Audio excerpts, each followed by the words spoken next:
ಬಸವನ ನೆನೆದು ಬಸವಾದಿ ಪ್ರಮತ ಅನುದಿನ ಸ್ತುತಿಸಿ ಬಸವಾಮೃತವ ಸಕಲರಿಗೆ ಗುಣಪಡಿಸಿದ ಗುರುಮೆಲ್ಲೇಶ ನಿನಗೆ ಶರಣು ಶರಣಾರ್ಥಿ. ಬಸವಾದಿ ಶರಣರನ್ನ ಋಣ್ಮದಲ್ಲಿ ಸ್ಮರಿಸುತ್ತಾ ಆರಾಧ್ಯ ದೈವ ಶ್ರೀ ಮಣಿರಂಜನ ಗುರುಮಲ್ಲೇಶ್ವರರನ್ನು ಸ್ಮರಿಸುತ್ತಾ ಪರಮಪೂಜ್ಯ ಶ್ರೀ ಮಹಾಂತ ಸ್ವಾಮಿಗಳವರ ಚರಣ ಕಮಲಗಳಲ್ಲಿ ನನ್ನ ಶರಣು ಶರಣಾರ್ಥಿಗಳನ್ನು ಸಲ್ಲಿಸುತ್ತಾ ಹಾಗೂ ಶ್ರೀಮಠದಲ್ಲಿ ಲಿಂಗೈಕ್ಯರಾಗಿರ್ತಕ್ಕಂತಹ ಪೂಜ್ಯ ಶಿವಪ್ಪ ಸ್ವಾಮಿಗಳಲ್ಲಿ ಶರಣಾರ್ಥಿಗಳನ್ನು ಸಮರ್ಪಿಸಿ ದೇವಲಾಪುರ ಶ್ರೀ ಗುರುಮಲ್ಲೇಶ್ವರ ದಾಸೋಹ ಮಠದಲ್ಲಿ 3ನೇ ದಿವಸದ ಶ್ರಾವಣ ಮಾಸದ ಕಾರ್ಯಕ್ರಮದ ದಿವ್ಯ ಸಾನ್ನಿಧ್ಯವನ್ನು ವಹಿಸಿರ್ತಕ್ಕಂತಹ ಷಟ್ಸ್ಥಳ ಬ್ರಹ್ಮಶ್ರೀ ಪರಮ ಪೂಜ್ಯ ನಟರಾಜ ಸ್ವಾಮಿಗಳವರಲ್ಲಿ ಶರಣಾರ್ಥಿಗಳನ್ನು ಸಮರ್ಪಿಸಿ ಹಾಗೂ ಇಲ್ಲಿ ದಿವ್ಯ ಸಮ್ಮುಖವನ್ನು ವಹಿಸಿರ್ತಕ್ಕಂತಹ ಈಗ ತಾನೇ ತಮ್ಮೆಲ್ಲರೂ ಕೂಡ ಒಳ್ಳೆಯ ಸಂದೇಶವನ್ನು ಕೊಟ್ಟಿರ್ತಕ್ಕಂತಹ ಕುರಟ್ಟಿ ಮಠದ ಶ್ರೀಗಳವರಾದಂತಹ ಮಾದಪ್ಪ ಸ್ವಾಮಿಗಳ ಶರಣಾರ್ಥಿಗಳನ್ನು ಸಮರ್ಪಿಸಿ ಹಾಗೂ ಘಟ್ಟವಾಡಿಪುರದ ಶ್ರೀ ಗುರುಮಲ್ಲೇಶ್ವರ ದಾಸೋಹ ಮಠದ ಚಂದ್ರಶೇಖರ ಸ್ವಾಮಿಗಳವರು ಶರಣಾರ್ಥಿಗಳನ್ನು ಸಮರ್ಪಿಸಿ ಸೋಮೇಶ್ವರಪುರದ ಶ್ರೀ ಗುರುಮಲ್ಲೇಶ್ವರ ದಾಸೋಹ ಮಠದ ಗುರುಸ್ವಾಮಿಗಳನ್ನು ಶರಣಾರ್ಥಿಗಳನ್ನು ಸಮರ್ಪಿಸಿ ಹಾಗೂ ಹೊಸಪುರದ ಶ್ರೀ ಗುರುಮಲ್ಲೇಶ್ವರ ದಾಸೋಹ ಮಠದ ಮಹೇಶ್ ಸ್ವಾಮಿಗಳನ್ನು ಶರಣಾರ್ಥಿಗಳನ್ನು ಸಮರ್ಪಿಸಿ ಹಾಗೂ ಬಸಳ್ಳಿಹುಂಡಿ ಶ್ರೀ ಗುರುಮಲ್ಲೇಶ್ವರ ದಾಸೋಹ ಮಠದ ಬಸವರಾಜ ಸ್ವಾಮಿಗಳನ್ನು ಶರಣಾರ್ಥಿ ಸಮರ್ಪಿಸಿ ಹಾಗೂ ಈಗ ತಾನೇ ತಮ್ಮೆಲ್ಲರೂ ಕೂಡ ಬಹಳ ವಿಶೇಷವಾದ ಶರಣರ ಸಂದೇಶವನ್ನು ಅವರ ಒಂದು ಜ್ಞಾನದ ಅಮೃತ ಧಾರೆಯನ್ನು ತಮ್ಮೆಲ್ಲರೂ ಕೂಡ ಧಾರೆ ಎರೆದಿರ್ತಕ್ಕಂತಹ ದೇವನೂರಿನಲ್ಲೇ ಶ್ರೀ ಗುರುಮಲ್ಲೇಶ್ವರ ಕ್ಷೇತ್ರದಲ್ಲಿ ಜನಿಸಿ ಆಧ್ಯಾತ್ಮ ಚಿಂತನೆಯಲ್ಲಿ ತಮ್ಮನ್ನು ತಾವು ತೊಡಗಿಸಿಕೊಂಡು ನಮ್ಮ ಶ್ರೀಮಠದಲ್ಲಿ ತಮ್ಮ ಜ್ಞಾನವನ್ನು ವಿತರಿಸಿದಂತಹ ಪ್ರಶಾಂತ್ರವರೇ ಹಾಗೂ ಈ ಕಾರ್ಯಕ್ರಮದಲ್ಲಿ ನೆರೆದಿರ್ತಕ್ಕಂತಹ ಅರಗುರು ಚರಮೂರ್ತಿಗಳೇ, ನಮ್ಮ ಗ್ರಾಮದ ಶರಣೆಯರೇ, ತಾಯಂದಿರೇ ಹಾಗೂ ಸುತ್ತಮುತ್ತಲ ಗ್ರಾಮಗಳಿಂದ ಬಂದಿರತಕ್ಕಂತಹ ಶರಣೆಯರೇ ಹಾಗೂ ಸುಮಾರು 1 ಗಂಟೆಗಳ ಕಾಲ ಭಜನೆ ನೆರವೇರಿಸಿಕೊಟ್ಟಂತಹ ಭಜನಾ ಮಂಡಳಿಯವರೇ, ಇಲ್ಲಿ ಛಾಯಾಚಿತ್ರ ಗ್ರಾಹಕರೇ ಮತ್ತು ಧ್ವನಿವರ್ಧಕರವರೇ. ಯಾಕೆಂತಂದ್ರೆ ನಾನು ಮೊದಲೇ ಪ್ರಾರಂಭ ಆದ ಸಂದರ್ಭದಲ್ಲಿ ಜನ ಯಾಕೆ ಇವತ್ತು ಬೇಸರ ಪ್ರವಚನ 3 ದಿವಸಕ್ಕೆ ಮುಕ್ತಾಯ ಆಗೋಯ್ತು ಅಂತ ಅನಿಸ್ತಾ ಇತ್ತು. ಯಾಕೆಂದ್ರೆ ತಾಯಿನೂ ಬರ್ತಕ್ಕಂಥವ್ರು ಅವರು ಇರುವೆ ಸಾಡಿದ್ದಾಗ ಒಬ್ಬರು ನೋಡಿದ್ರೆ ಹೋಯ್ತಾವ ಅಂತೇಳಿ ಸುಮಾರು ಬಂತು. ನಮ್ಗೊಂದು ಸ್ವಲ್ಪ ಧೈರ್ಯ ಹೋಯ್ತು. ಯಾಕಂದ್ರೆ ಗೌಡಿಗೆರೆ ಶ್ರೀಗಳವರು ನಾವು ಫೋನ್ ಮುಖಾಂತರ ದೂರವಾಣಿ ಮುಖಾಂತರ ಮಾತನಾಡಿದಾಗ ಬಹಳ ಸಂತೋಷ, ಬರ್ತೀವಿ, ನಮ್ಮ ಮಠ ಅಲ್ವಾ ಅಂತೇಳಿ ಬಹಳ ಅಭಿಮಾನದಿಂದ ನಮ್ಮ ಮೇಲೆ ಪ್ರೀತಿ ವಿಶ್ವಾಸಗಳನ್ನು ಇಟ್ಕೊಂಡು ಬಂದರು. ಇವತ್ತು ಯಾಕ ಪಟಾಕಿ ಕುಸಂತ ಇದೆಯಲ್ಲಪ್ಪ, ಉದ್ಯೋಗ ಏನಪ್ಪ ಬಹಳ ಅದ್ಭುತವಾದ ಪ್ರವಚನ ಜನಗಳೇ ಇಲ್ಲ ಅಂತಾರ ಅಂತ ಅನ್ಕೊಂಡಿದ್ನು. ಆಗ ನಿಮ್ಮೆಲ್ಲರೂ ನೋಡಿ ಬಹಳ ಸಂತೋಷವಾಯಿತು. ಪೂಜ್ಯ ಶ್ರೀಗಳವರು ಬಹಳ ನಿಮ್ಮೆಲ್ಲರೂ ನೋಡಿ ಸಂತೋಷಪಟ್ಟು ತಮ್ಮ ಆಶೀರ್ವಚನವನ್ನು ನೀಡಲು ಬಂದಿದ್ದಾರೆ.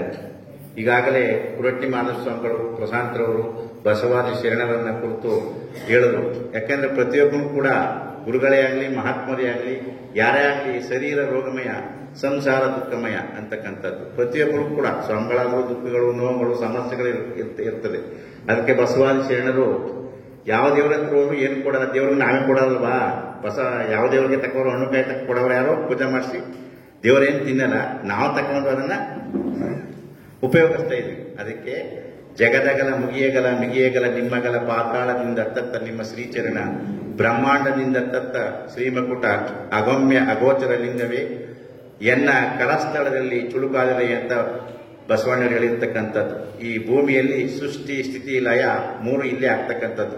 ಸೃಷ್ಟಿ ಆಗಬೇಕಾದ್ರೂ ಭೂಮಿಯಲ್ಲಿ, ಸ್ಥಿತಿ ಆಗಬೇಕು, ರೂಪುಗೊಳ್ಬೇಕಾದ್ರೂ ಭೂಮಿಯಲ್ಲಿ, ಅದು ಲಯವಾಗಬೇಕಾದ್ರೂ ಸಾಯಬೇಕಾದ್ರೂ ಅಲ್ಲೇ. ಮನುಷ್ಯನಾದ್ರೂ ಆಗ್ಬೋದು, ಗಿಡಗಂಟೆಗಳಾಗ್ಬೋದು, ಜಲಚರ ಯಾವುದೇ ಒಂದು ಇದಾದ್ರೂ ಕೂಡ ಅದಕ್ಕೆ ನಾವು ಎಲ್ಲಾ ದೇವರುಗಳನ್ನ ಪೂಜೆ ಮಾಡ್ತಕ್ಕಂಥ ಇಲ್ಲ. ಕೆಲವೇನಂತ ಆ ದೇವ್ರ ಪೂಜೆ ಮಾಡಿಲ್ಲ, ಏನೋ ಮಾಡ್ಬಿಟ್ಟದಪ್ಪ, ಈ ದೇವ್ರು ಮಾಡಿಲ್ಲ ಅಂತ. ನೀವೆಲ್ಲ ದೇವ್ರುಗಳಿಗೆ ಹೋಗಿರ್ಬೋದು, ಮಾಡಿರ್ಬೋದು. ಯಾವ ದೇವರು ನಿಮ್ಗೆ ಏನು ಮಾಡಿಲ್ಲ. ಕಷ್ಟಗಳು, ಸಮಸ್ಯೆಗಳು, ನೋವುಗಳು, ಸುಖ ಇರುತ್ತೆ, ದುಃಖ ಇರುತ್ತೆ. ಅವರವರು ಏನು ತಂದಿರ್ತಕ್ಕಂಥದ್ದನ್ನ ನಾವೇ ಅದನ್ನ ಅನುಭವಿಸ್ಬೇಕು. ಅದಕ್ಕೋಸ್ಕರ ನೀನು ಈ ಭಗವಂತ ನಮ್ಗೆ ಎಲ್ಲವನ್ನು ಕೊಟ್ಟಿದ್ದಾನಲ್ಲೇ, ಪಂಚಭೂತಗಳು, ಗಾಳಿ, ಬೆಳಕು, ನೀರು, ಆಕಾಶ, ಭೂಮಿ, ಇವೆಲ್ಲ ನಾವು ಮನುಷ್ಯ ಮಾತ್ರದವ್ರು ಮಾಡೋಕ್ಕಾಗಲ್ಲ. ಆ ಭಗವಂತನೇ ಕೊಟ್ಟಿರ್ತಕ್ಕಂಥದ್ದು. ಓಂಕಾರದಿಂದ ಹುಟ್ಟಿ ನಮಃ ಶಿವಾಯ ಗುರುಗಳು ನಮಗೆ ಮಂತ್ರೋಪದೇಶ ಮಾಡ್ತಾರೆ, ಪಂಚಾಕ್ಷರಿ ಮಂತ್ರವನ್ನ, ಅದನ್ನು ಧ್ಯಾನ ಮಾಡಪ್ಪ ಅಂತೇಳಿ ಲಿಂಗವನ್ನು ಕೊಟ್ಟಿರ್ತಕ್ಕಂಥದ್ದು. ಲಿಂಗವನ್ನು ಪೂಜೆ ಮಾಡಿದಾಗ ನೀವು ಎಲ್ಲವನ್ನು ಪೂಜೆ ಮಾಡಿದಾಗೆ. ಯಾಕೆಂದ್ರೆ ಭೂಮಿ ಹೇಗಿದೆ, ಗೋಲ ಆಗಿದೆ, ಗುಂಡಾಕಾರವಾಗಿದೆ. ಲಿಂಗ ಹೇಗಿದೆ, ಗೋಲಾಕಾರವಾಗಿದೆ. ನಾವೆಲ್ಲವನ್ನು ಪೂಜೆ ಮಾಡ್ದಂಗೆ, ಎಲ್ಲಾ ದೇವರುಗಳನ್ನು ಮಾಡ್ದಂಗೆ ಲಿಂಗವನ್ನ ಪೂಜೆ ಮಾಡಿದಾಗ 100 ಮಡಕೆಗೆ ದಡಿ ಒಂದ ಸಾಲದೆ. 1000 ಮಡಕೆ ಇದ್ರು ಒಂದು ದೊಡ್ಡ ತಗೊಂಡ್ರ ಎಲ್ಲ ಹೊಡೆದಾಕ್ಬಿಡ್ಬೋದು. ಹಾಗೆ ಪ್ರಶಾಂತ್ ಹೇಳಿದ್ರಲ್ಲ, ಎಲ್ಲಾ ಕಡೆನೂ ಸೂರ್ಯನೊಬ್ಬನೇ, ಚಂದ್ರನೊಬ್ಬನೇ, ಬೇರೆ ಬೇರೆ ಇದಿಲ್ಲ. ಸಹಸ್ರ ಕುಂಭದೊಳಗೆ ತೋರುವ ಸೂರ್ಯನೊಬ್ಬನಲ್ಲದೆ ಹಲವರುಂಟೆ ಅಂತ ಹೇಳ್ತಾರೆ. 1000 ಬಿಂದಿಗೆನಲ್ಲಿ ನೀರು ತುಂಬ ಮಾಡಿಬಿಟ್ರೆ ಆ ಸೂರ್ಯ ನೋಡಿದಾಗ 1000 ಬಿಂದಿಗೆನಲ್ಲೂ 1000 ಸೂರ್ಯ ಕಾಣ್ತಾನ. ಎಷ್ಟು ಜನ ಇದ್ರು ಒಬ್ಬರೇ ಅಲ್ವೇ? ಹಾಗೆ ಯಾಕೆ ನಾವು ಸಂದರ್ಭದಲ್ಲಿ ಹೋಗ್ಬೇಡಿ ಮಾಡಬೇಡಿ ಅಂತಂದ್ರೆ, ಬಸವಾದಿ ಶರಣರು, ಮಹದೇಶ್ವರರು, ಗುರುಮಲ್ಲೇಶ್ವರರು ಎಲ್ಲಾ ಶರಣರು ಕೂಡ ಲಿಂಗವನ್ನ ಪೂಜೆ ಮಾಡಿ ಮಾಡಿ ಮಾಡಿ ಲಿಂಗವೇ ಆದರು. ಅವು ಪವಿತ್ರವಾದ ಸ್ಥಳಗಳು. ನಮ್ಮ ಲಿಂಗಾಯತರ ವೀರಶೈವರ ಪವಿತ್ರವಾದ ಕ್ಷೇತ್ರಗಳು. ಅಲ್ಲಿಗೆ ಹೋಗಿ ದರ್ಶನ ಮಾಡ್ಕೊಂಡು ಬರ್ಬೇಕು ಅಂತ. ಇನ್ನೊಂದು ಬೇರೆ ಬೇರೆ ಕ್ಷೇತ್ರಗಳಿಗೆ ಹೋಯ್ತವ ಹೇಳ್ತಾರೆ.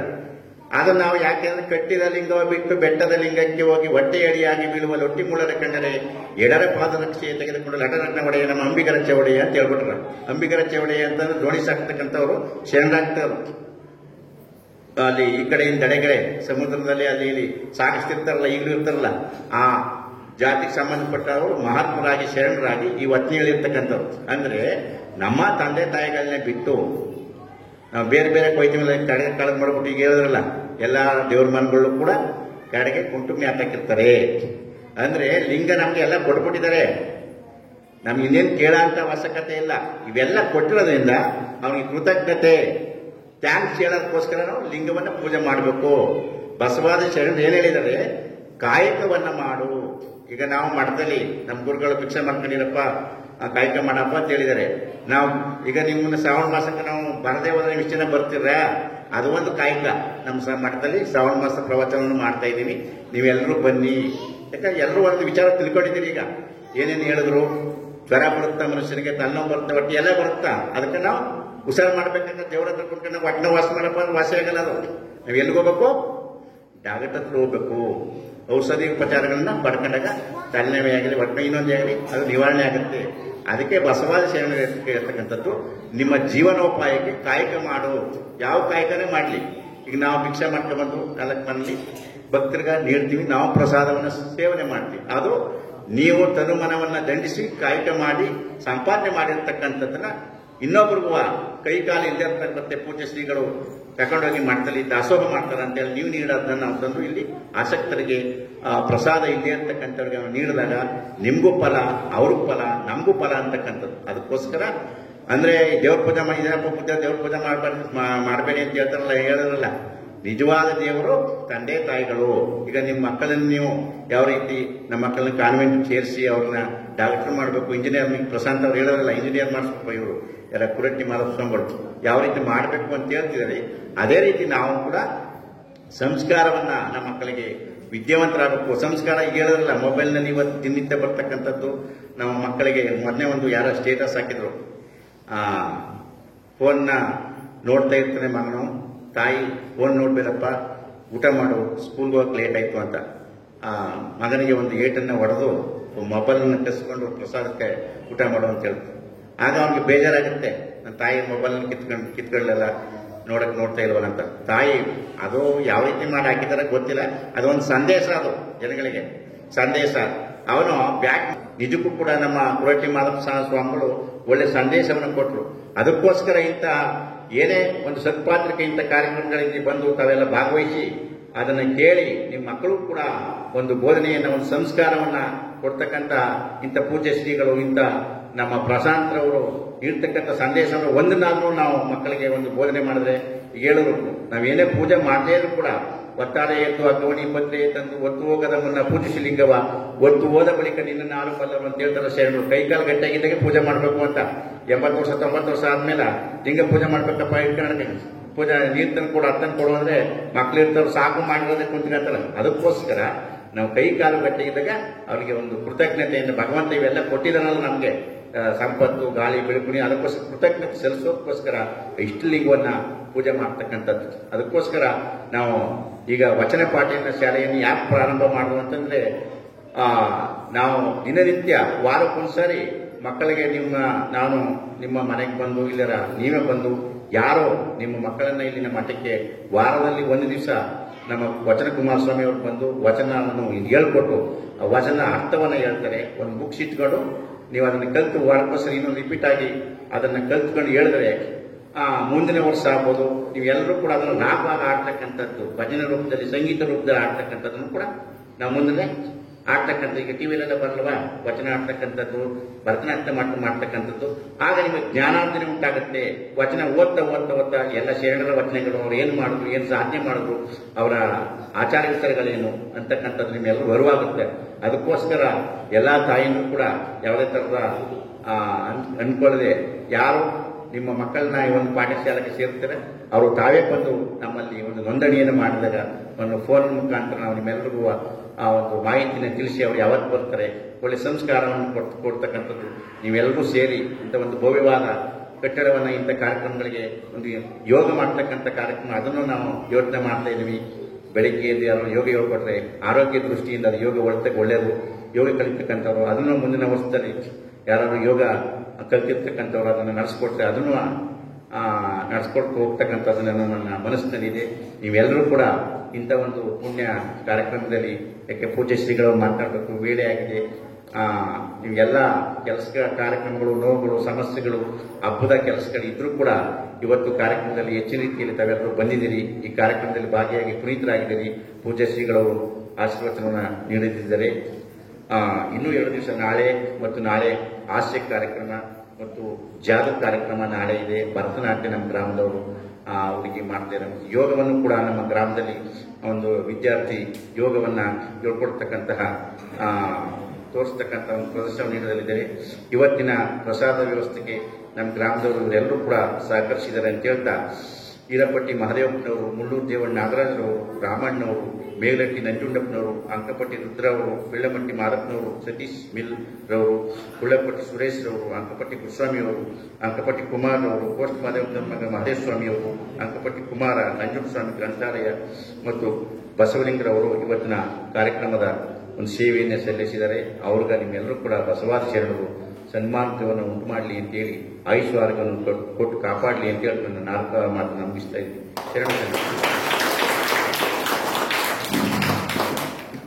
ಆಶೀರ್ವಾದ ನೀಡಿದಂಥ ಶ್ರೀ ಜಡೇಸ್ವಾಮಿ ಅವರಿಗೆ ಭಕ್ತಿಪೂರ್ವಕ ವಂದನೆಗಳು.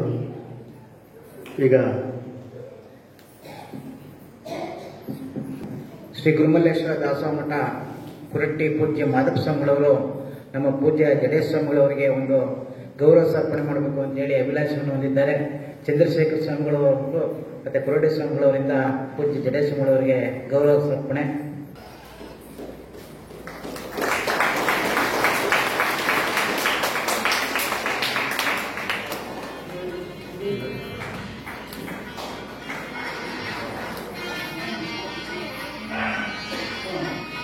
ಗೋರಲಿಂಗ ಜಂಗಮ ಮಠ ಗಾವಡಗೆರೆ.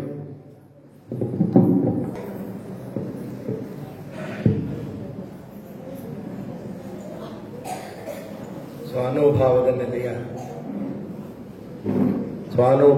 ನೆಲೆಯ ನಾನೇನ ಬಲ್ಲೇನೆ ನೀನೇ ಒಳಹೊತ್ತು ಏನಾ ನುಡಿಸಿದೊಡನೆ ನಾನು ನುಡಿವೆ ಗುರುವೆ ಕೃಪೆಯ. ಶ್ರಾವಣ ಮಾಸದ 3ನೇ ದಿನದ ಈ ಕಾರ್ಯಕ್ರಮವನ್ನು ದೇವಲಾಪುರದ ಮಠದ ದಾಸೋಹ ಮೂರ್ತಿಗಳಾಗಿರ್ತಕ್ಕಂಥ ಪೂಜ್ಯ ಜಡೇಸ್ವಾಮಿಗಳವರು ತುಂಬಾ ವರ್ಷಗಳಿಂದ ಒಳ್ಳೆ ಕಾರ್ಯವನ್ನು ಮಾಡ್ಕೊಂಡು ಬರ್ತಾ ಇದ್ದಾರೆ. ಆ ಕಾರ್ಯಕ್ರಮದ ರೂವಾರಿಗಳಾಗಿರ್ತಕ್ಕಂಥ ಪೂಜ್ಯರು, ಅದರಂತೆಯೇ ಈ ಭಾಗದ ಸುತ್ತಮುತ್ತ ಇರತಕ್ಕಂಥ ನಮ್ಮ ಸೊಳ್ಳೆಪುರ ಸೋಮೇಶ್ವರಪುರದವರು, ಕುರಟ್ಟಿಯವರು, ಮತ್ತೆ ಗಟೋಡಿಪುರದವರು, ನಮ್ಮ ಈ ಭಾಗದ ಎಲ್ಲ ಅವರೇ ಹೇಳಿದಂಗೆ ಇದೊಂದು ಇಂಜನ್ ಇದ್ರೆ 106 ಡಬ್ಬಿಗಳ ಜೊತೆಲಿದ್ದಾವೆ ಅಂತ ಪೂಜ್ಯರು ಒಳಗೂಡಿ ಇವತ್ತು ಶರಣರಾಗಿ ಮಂತ್ರದ ಭಕ್ತರಾಗಿ ನಮ್ಮ ಪ್ರಶಾಂತು ಒಳ್ಳೆ ಮಾತನಾಡಿದ್ದಾರೆ. ಮೇಲಾಗಿ ತಾವುಗಳೆಲ್ಲ ಬಂದು ಈ ಕಾರ್ಯಕ್ರಮವನ್ನು ತುಂಬ ಪುಷ್ಟೀಕರಿಸಿದ್ದೀವಿ. ಯಾಕೆಂದ್ರೆ ಪ್ರಣತೆಯೂ ಇದೆ, ಬತ್ತಿಯೂ ಇದೆ. ಪ್ರಣತೆಯೂ ಇದೆ, ಬತ್ತಿಯೂ ಇದೆ. ತೈಲವಿಲ್ಲದೆ ಪ್ರಭೆ ತಾನು ಇನ್ನೆಲ್ಲಿಯದು. ಗುರುವೂ ಇದೆ, ಗುರುವೂ ಇದೆ, ಲಿಂಗವೂ ಇದೆ. ಶಿಷ್ಯನ ಚಿರಂಗದಲ್ಲಿ ಸುಜ್ಞಾನ ಉದಯವಾಗದ ನಕ್ಕರ ಪ್ರಭೆ ತಾನು ಇಲ್ಲಿಯದು. ಇವತ್ತು ಮಹತ್ತರವಾದ ಕಾರ್ಯವನ್ನ ಪೂಜ್ಯರು ನಿಮಗಳಿಗಾಗಿ ದೇವಲಾಪುರ ಅನ್ನಕ್ಕಿದ್ದು ದೇವರಪುರವನ್ನಾಗಿ ಪರಿವರ್ತನೆ ಮಾಡಿದ್ದಾರೆ. ಅದೊಂದು ತುಂಬಾ ಸಂತೋಷಕರ. ಒಂದು ವ್ಯಕ್ತಿ ತನ್ನ ಬದುಕಿನಲ್ಲಿ ತಾನು ಬದುಕೋದು ದೊಡ್ಡ ಮಾತಲ್ಲ. ತನ್ನ ಬದುಕಿನಲ್ಲಿ ಎಲ್ಲರೂ ಬದುಕಬೇಕು ಅನ್ನೋ ಆಶೆ ಇದೆಯಲ್ಲ, ಬಹಳ ಮುಖ್ಯ. ಅಂತ ಮಹತ್ ಕಾರ್ಯವನ್ನ ಸರ್ವತೋಮುಖವಾದ ಪ್ರಗತಿಯನ್ನ ಮನಸ್ಸಿನಲ್ಲಿ ಇಟ್ಟುಕೊಂಡು ಈ ಕೆಲಸವನ್ನ ಮಾಡ್ತಾ ಇದ್ದಾರೆ. ಹಂಗಂದಾಕ್ಷಣಕ್ಕೆ ಸ್ವಾಮಿಗಳೇ ಮಾಡಬೇಕು ಅಂತ ನಾವು ಅನ್ಕೊಳ್ಳೋದಾದ್ರೆ ಪ್ರತಿಯೊಬ್ಬರಿಗೂ ಮಾಡಕ್ ಅವಕಾಶ ಇದೆ. ಮಾತನಾಡಿದವರು ಎಲ್ಲರೂ ಒಳ್ಳೊಳ್ಳೆ ವಿಚಾರಗಳನ್ನೇ ಮುಟ್ಟಿಸಿದ್ದಾರೆ. ಈಗ ಇದನ್ನೇ ಯಾಕೆ ಮಾಡಬೇಕು? ಸಾಮಾಜಿಕ ಕೆಲವು ಸ್ವಾಮಿಗಳವ್ರ ಮನಸ್ಸು ನೋವಿದೆ ಅಂದ್ರೆ ತುಂಬಾ ಜನರು ನಮ್ಮಲ್ಲಿದ್ದಾರೆ, ಎಲ್ಲರೂ ಬರಬೇಕಾಗಿತ್ತು ಅನ್ನೋ ಕೊರಗಿದೆ ಅವ್ರಿಗೆ. ತಾಯಿಯಾದವಳ ಮನಸ್ಸು ಏನಾಗಿದೆ ಅಂದ್ರೆ 3 ಜನ ಮಕ್ಕಳು ಬಂದು ಇನ್ 3 ಜನ ಬರದೇ ಹೋಗಿರೋರನ್ನ ಬಂದಿರೋ ಜನರಿಗಿಂತೂ ಬರದೇ ಜನರನ್ನ ಯೋಚನೆ ಮಾಡ್ತಾಳ. ಅಡುಗೆ ಮಾಡ್ಬಿಟ್ಟೆ, ಇವ್ ಎಲ್ಲಿ ಹೊಟ್ಟೋದ್ರು ಬಂದಿದ್ವಲ್ಲ, ಎಲ್ಲೆಲ್ಲಿ ಹೊಟ್ಟೋದ್ವೋ ಇವು. ಅದು ವಾತ್ಸಲ್ಯ. ತಾಯಿ ಅನ್ನೋದು ಹೆಣ್ಣಲ್ಲ, ಅದು ಮಮತೆಯ ಮಡಿಲು. ಅಂತ ಮಮತೆಯ ವಾತ್ಸಲ್ಯವನ್ನು ಇಟ್ಕೊಂಡಿರೋರು ದೇವಲಾಪುರ ಸ್ವಾಮಿಗಳು. ಅದರಲ್ಲೂ ಕೆಲವರು ಉದಾಸೀನ ಇರಲ್ವಾ, ಈ ಪ್ರವಚನ ಮಾಡ್ತಾ ಇರ್ತಾರೆ. ದಿನ ಹೋಗಿ ಏನ್ ಕೇಳ್ಕೊಂಬಂದ್ರೆ ಪಕ್ಕದ ಮನೆಯವ್ರು ಕೇಳ್ತಾರೆ, ದಿನ ಹೋಗ್ತಿದ್ದೆಲ್ಲ ಸ್ವಾಮಿ ಅಡುಗೆ ಮಾಡಿಸ್ತಾರೆ. ಬೇಕಾದ ಅಡುಗೆ ರೆಡಿ ಆಗಿದವ್ರೆ. ನನಗೂ ಒಂದು ಖುಷಿ ಆಯ್ತು, ನಾವು ದೂರದಿಂದ ಬಂದಿದ್ದೀವಿ, ಅಡುಗೆ ಹಿಂದಗಡೆ ರೆಡಿ ಆಗಿದ್ದು ನಮಗೆ. ನಮಗೆ ಅಷ್ಟೇ ರೆಡಿ ಆಗಿದೆಯಾ? ನಮಗಿಂತೂ ನಿಮಗೂ ರೆಡಿ ಆಗಿದೆ. ಅವಾಗ ಬಂದು ಹೋಗೋವ್ರಿಗೇನೋ ಒಂದು ಸಂತೋಷ ಇದ್ರು, ಬರದಿದ್ದವ್ರಿಗೆ ಒಂದು ಸಂತೋಷ ಅಸಂತೋಷ ಎರಡೂ ಇದೆ. ಹೋಗಿ ಏನ್ ಬಂದೇನಿ, ಏನ್ ಮಾಡ್ಕೊಂಡ್ ಬಂದೇನಿ, ಈಗ ಮಾಡೋದೆಲ್ಲ ಗೊತ್ತಿಲ್ವ ನನಗೆ, ಹೋಗಿ ಏನ್ ಮಾಡ್ಕೊಂಡ್ ಬಂದೆ ಅಂತ ಕೇಳ್ತಾರೆ. ಆಮೇಲೆ ಸ್ವಾಮಿಗಳ ಅಭಿಮಾನ ಪ್ರೀತಿ ಹುಟ್ಟಿಸ್ಕೊಂಬಲ್ಲ, ಕೊನೆ ದಿನಕ್ಕಾರು ನಾನು ಬರ್ತೀನಿ ಅಂತ ಅವಳು ಕೇಳ್ತಾಳೆ. ನೆನ್ನೆ ಮೊನ್ನೆ 3 ದಿನದಿಂದ ಓದಲ್ಲ, ಏನ್ ಕಲ್ತ್ಕೊಂಡ್ ಬಂದೆ ನೀನು? ಅಯ್ಯೋ ಅದನ್ನ ನೋಡಕ್ ಏನೋ ಹೇಳಿದ್ರು ಸ್ವಾಮಿಗಳು, ಬಹಳ ಚೆನ್ನಾಗಿ ಹೇಳಿದ್ರು. ಹೊಸಿ ಹೇಳಿದ್ರ, ಏನ್ ಹೇಳಿದ್ರು ಏನೋ ಗೊತ್ತಿಲ್ಲ, ಬಹಳ ಚೆನ್ನಾಗಿ ಮಾತಾಡಿದ್ರು. ಮಾತ್ರ ಅಲ್ಲ, 3 ದಿನದಿಂದ ಹೋಯ್ತಾ ಇದೀಯಾ, ಬಹಳ ಚೆನ್ನಾಗಿ ಹೇಳಿದ್ರು ಅಂತೀಯಾ. ಏನ್ ಹೇಳಿದ್ರು ಅಂದ್ರೆ ಗೊತ್ತಿಲ್ಲ ಅಂತ ಇದೆಯಾ? ಗೊತ್ತಾಗದೇನಂದ್ರೆ ನಿಜಕ್ಕೂ ನೀವು ಕೂತ್ಕೊಳ್ಳೋಕ್ಕಿಂತಲೂ ನಿಮ್ ಮನಸ್ಸಿಲ್ಲಿ ಕೂತ್ಕೊಂಡ್ರೆ ಈ ಕಾರ್ಯಾಗಾರ ಯಶಸ್ವಿ ಆಗ್ತದೆ. ತುಂಬಾ ಜನ ಇವರು ಬಹಳ ಸೀಮಿತವಾದ ಕಡಿಮೆ ಎಲ್ಲ ಕಡೆ. ಆಮೇಲೆ ಲಿಂಗ ಒಬ್ರು ಸೊತ್ತೇನಲ್ಲ. ನಮಗೊಂದು ಭ್ರಮೆ ಬಂದೋಗಿದೆ, ಲಿಂಗ ನಮ್ಮೊಬ್ರು ಸೊತ್ತು ಅಂತ. ಲಿಂಗ ನಮ್ಮೊಬ್ರು ಸೊತ್ತಲ್ಲ. ನಿಜ, ಲಿಂಗವನ್ನೇ ಕಟ್ಕೊಳ್ಳದೆ ಇರೋರು ಮುಕ್ತಿಯನ್ನು ಪಡ್ಕೊಂಡಿಲ್ವಾ? ತುಂಬಾ ಜನ ಪಡ್ಕೊಂಡಿದ್ದಾರೆ. ಈಗ ಮೈಸೂರಿಗೆ ಹೋಗೋ ಸಾಕಷ್ಟು ದಾರಿ ಅದೇ. ನಿಮ್ಗೆ ಹತ್ರ ಗೊತ್ತಿರೋದು ಶಾರ್ಟ್ ಕಟ್ ಅಂತ, ಹತ್ರದ ದಾರಿ. ಬಹಳ ದೂರ NHL ಬಳಸ್ಕೊಂಡು ಹೋಗಿ ಮೈಸೂರಿಗೆ ಹೋಗಕ್ಕಿಂತಲೂ ಮೈಸೂರಿಗೆ ದೇವಲಾಪುರಕ್ಕೂ ನಮ್ಮದೇ ಆಗುವ ಒಂದು ಹಾದಿ ಅದೇ. ಅದು ಸುಲಭ ಗ್ರಾಹ್ಯ, ಹಿಂಗೋಗಿ ಹಂಗೆ ಬರ್ಬೋದು. ಆತರ ಹೇಗೆ ಹತ್ತಿರವಾದ ಮಾರ್ಗ ಇದೆಯೋ ಈ ಲಿಂಗ ತತ್ವ ಹತ್ತಿರವಾದ ಮಾರ್ಗವನ್ನು ಕಲ್ಪಿಸ್ಕೊಡ್ತದೆ. ಮಾತನಾಡೋ ಮಹನೀಯರು ಎಲ್ಲರೂ ಹೇಳಿದ್ರು. ಇದಕ್ಕೆ ನಿಜಕ್ಕೂ ನೀವೇನೋ ಪುಣ್ಯವಂತರು ನಾನು ಅನ್ಕೊಂಡಂಗೆ. ಯಾಕೆ ಪುಣ್ಯವಂತರು? ಪ್ರತಿಯೊಬ್ಬ ಭಕ್ತನ ಮನೆಗೂ ಒಬ್ರು ಗುರುಗಳು ಬೇಕು ಅನ್ನೋ ತತ್ವ ಸಿದ್ಧಾಂತ ನಮ್ಮಲ್ಲಿದೆ. ಶರಣರ ಕ್ರಾಂತಿಯ ನಂತರ 12ನೇ ಶತಮಾನದ ಬಸವಾದಿ ಶರಣರ ಕ್ರಾಂತಿಯ ನಂತರ ಆ ಕ್ರಾಂತಿಯ ವಿಚಾರಧಾರೆಗಳನ್ನು ತಲೆಯಲ್ಲಿ ತುಂಬಿಕೊಂಡು ಆ ಭಾಗ್ಯದ ಬಾಗಿಲನ್ನ ತೆಗೆದುಕೊಟ್ಟವರು ದಕ್ಷಿಣ ಕರ್ನಾಟಕದ ಹೆಬ್ಬಾಗಿಲಿದು ಮೈಸೂರು ನಗರ. ಏನನ್ನು ಕಲಿಸ್ಕೊಟ್ರು? ಸರ್ವತೋಮುಖವಾದ ಆಲೋಚನೆಗಳನ್ನ ಕಲಿಸ್ಕೊಟ್ಟಿದ್ದಾರೆ. ಈಗಲೂ ತುಂಬಾ ಜನರು ನಿಮ್ಗೆ ಗೊತ್ತು, ಶ್ರೀಮಂತರು ಅನ್ನೋರು ಒಂದ್ ಕರಡಿಗೆ ಚಿನ್ನದ್ ಮಾಡ್ಕೊಂಡಿರ್ತಾರೆ. ಅದಕ್ಕೆ ಕಾಕ ದಾರನೂ ಬೇಕಾದ್ರೆ ಚಿನ್ನದ್ ಮಾಡ್ಕೊಂಡಿರ್ತಾರೆ. ಲಿಂಗ ಯಾರು ಚಿನ್ನದ್ ಮಾಡ್ಕೊಂಡಿಲ್ವಲ್ಲ? ಯೋಚನೆ ಮಾಡ್ಬೇಕಂತ. ಲಿಂಗಕ್ಕೆ ಹಾಕೋ ಕರಡಿಗೆ ಚಿನ್ನದ್ ಮಾಡ್ಕೊಂಡಿರೋದು ಸತ್ಯ. ಅದಕ್ಕೆ ಹಾಕೋ ದಾರನೂ ಚಿನ್ನ ಹಾಕೊಂಡಿರೋದು ಸತ್ಯ. ಒಳಗಿರೋ ಲಿಂಗ ಹೀಗೆ ಇರಬೇಕು ಅಂತಿದೆಯಲ್ಲ, ಅಲ್ಲಿ ಲಿಂಗ ಆ ಚಿನ್ನಕ್ಕಿಂತಲೂ ಮೌಲ್ಯ ಅಂತ ಆಯ್ತು. ಆ ಚಿನ್ನದ ಕರಡಿಗೆ ಒಳಗೆ ಈ ಲಿಂಗ ಮುಡುಕ್ತೀವಿ ಅಂತನ್ನೋದಾದ್ರೆ ಪರಾತ್ಪರ ವಸ್ತು ಹೇಗೆ ಕರುಣಿಸಿದಾನೆ? ಅದಾವ ಜನ್ಮದ ಪುಣ್ಯದ ಫಲವೋ ಲಿಂಗ ಪೂಜಾ ವಿಧಿ. ಮಾತನಾಡ್ತಾ ನಮ್ಮ ಪ್ರಶಾಂತ್ ಹೇಳಿದ್ದಾರೆ, ಇದು ಅರಮನೆಯ ನಗರ. ಭಾರತ ದೇಶದ ಭವ್ಯತೆಯನ್ನು ಸಾರುವ ಮಹಾನಗರಗಳಲ್ಲಿ ಮೈಸೂರು ನಗರ, ಭಾರತ ದೇಶ world spiritual centre in India.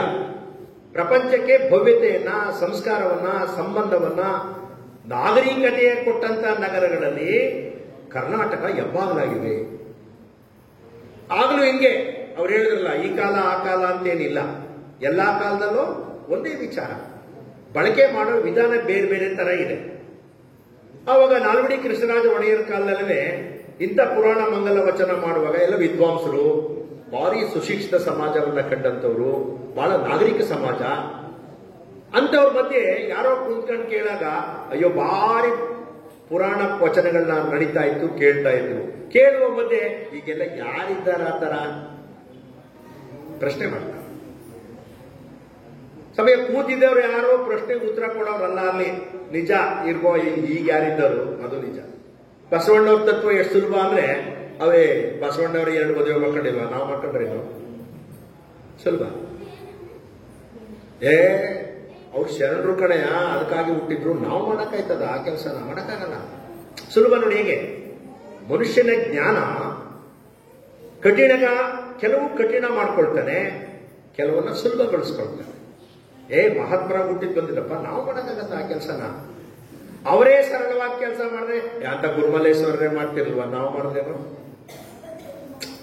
ಅವರು ಶರಣರ ಚಿಂತನೆಗಳನ್ನ, ಶರಣರ ಕಟ್ಟಿದ ಬಯಸಿದ ಸಮಾಜ ಅಂದ್ರೆ ಸರ್ವ ಜನರ ಕಲ್ಯಾಣವನ್ನು ಬಯಸಿದಂತ ತತ್ವ ಸಿದ್ಧಾಂತವನ್ನು ಅಳವಡಿಸ್ಕೊಂಡಿದ್ರು.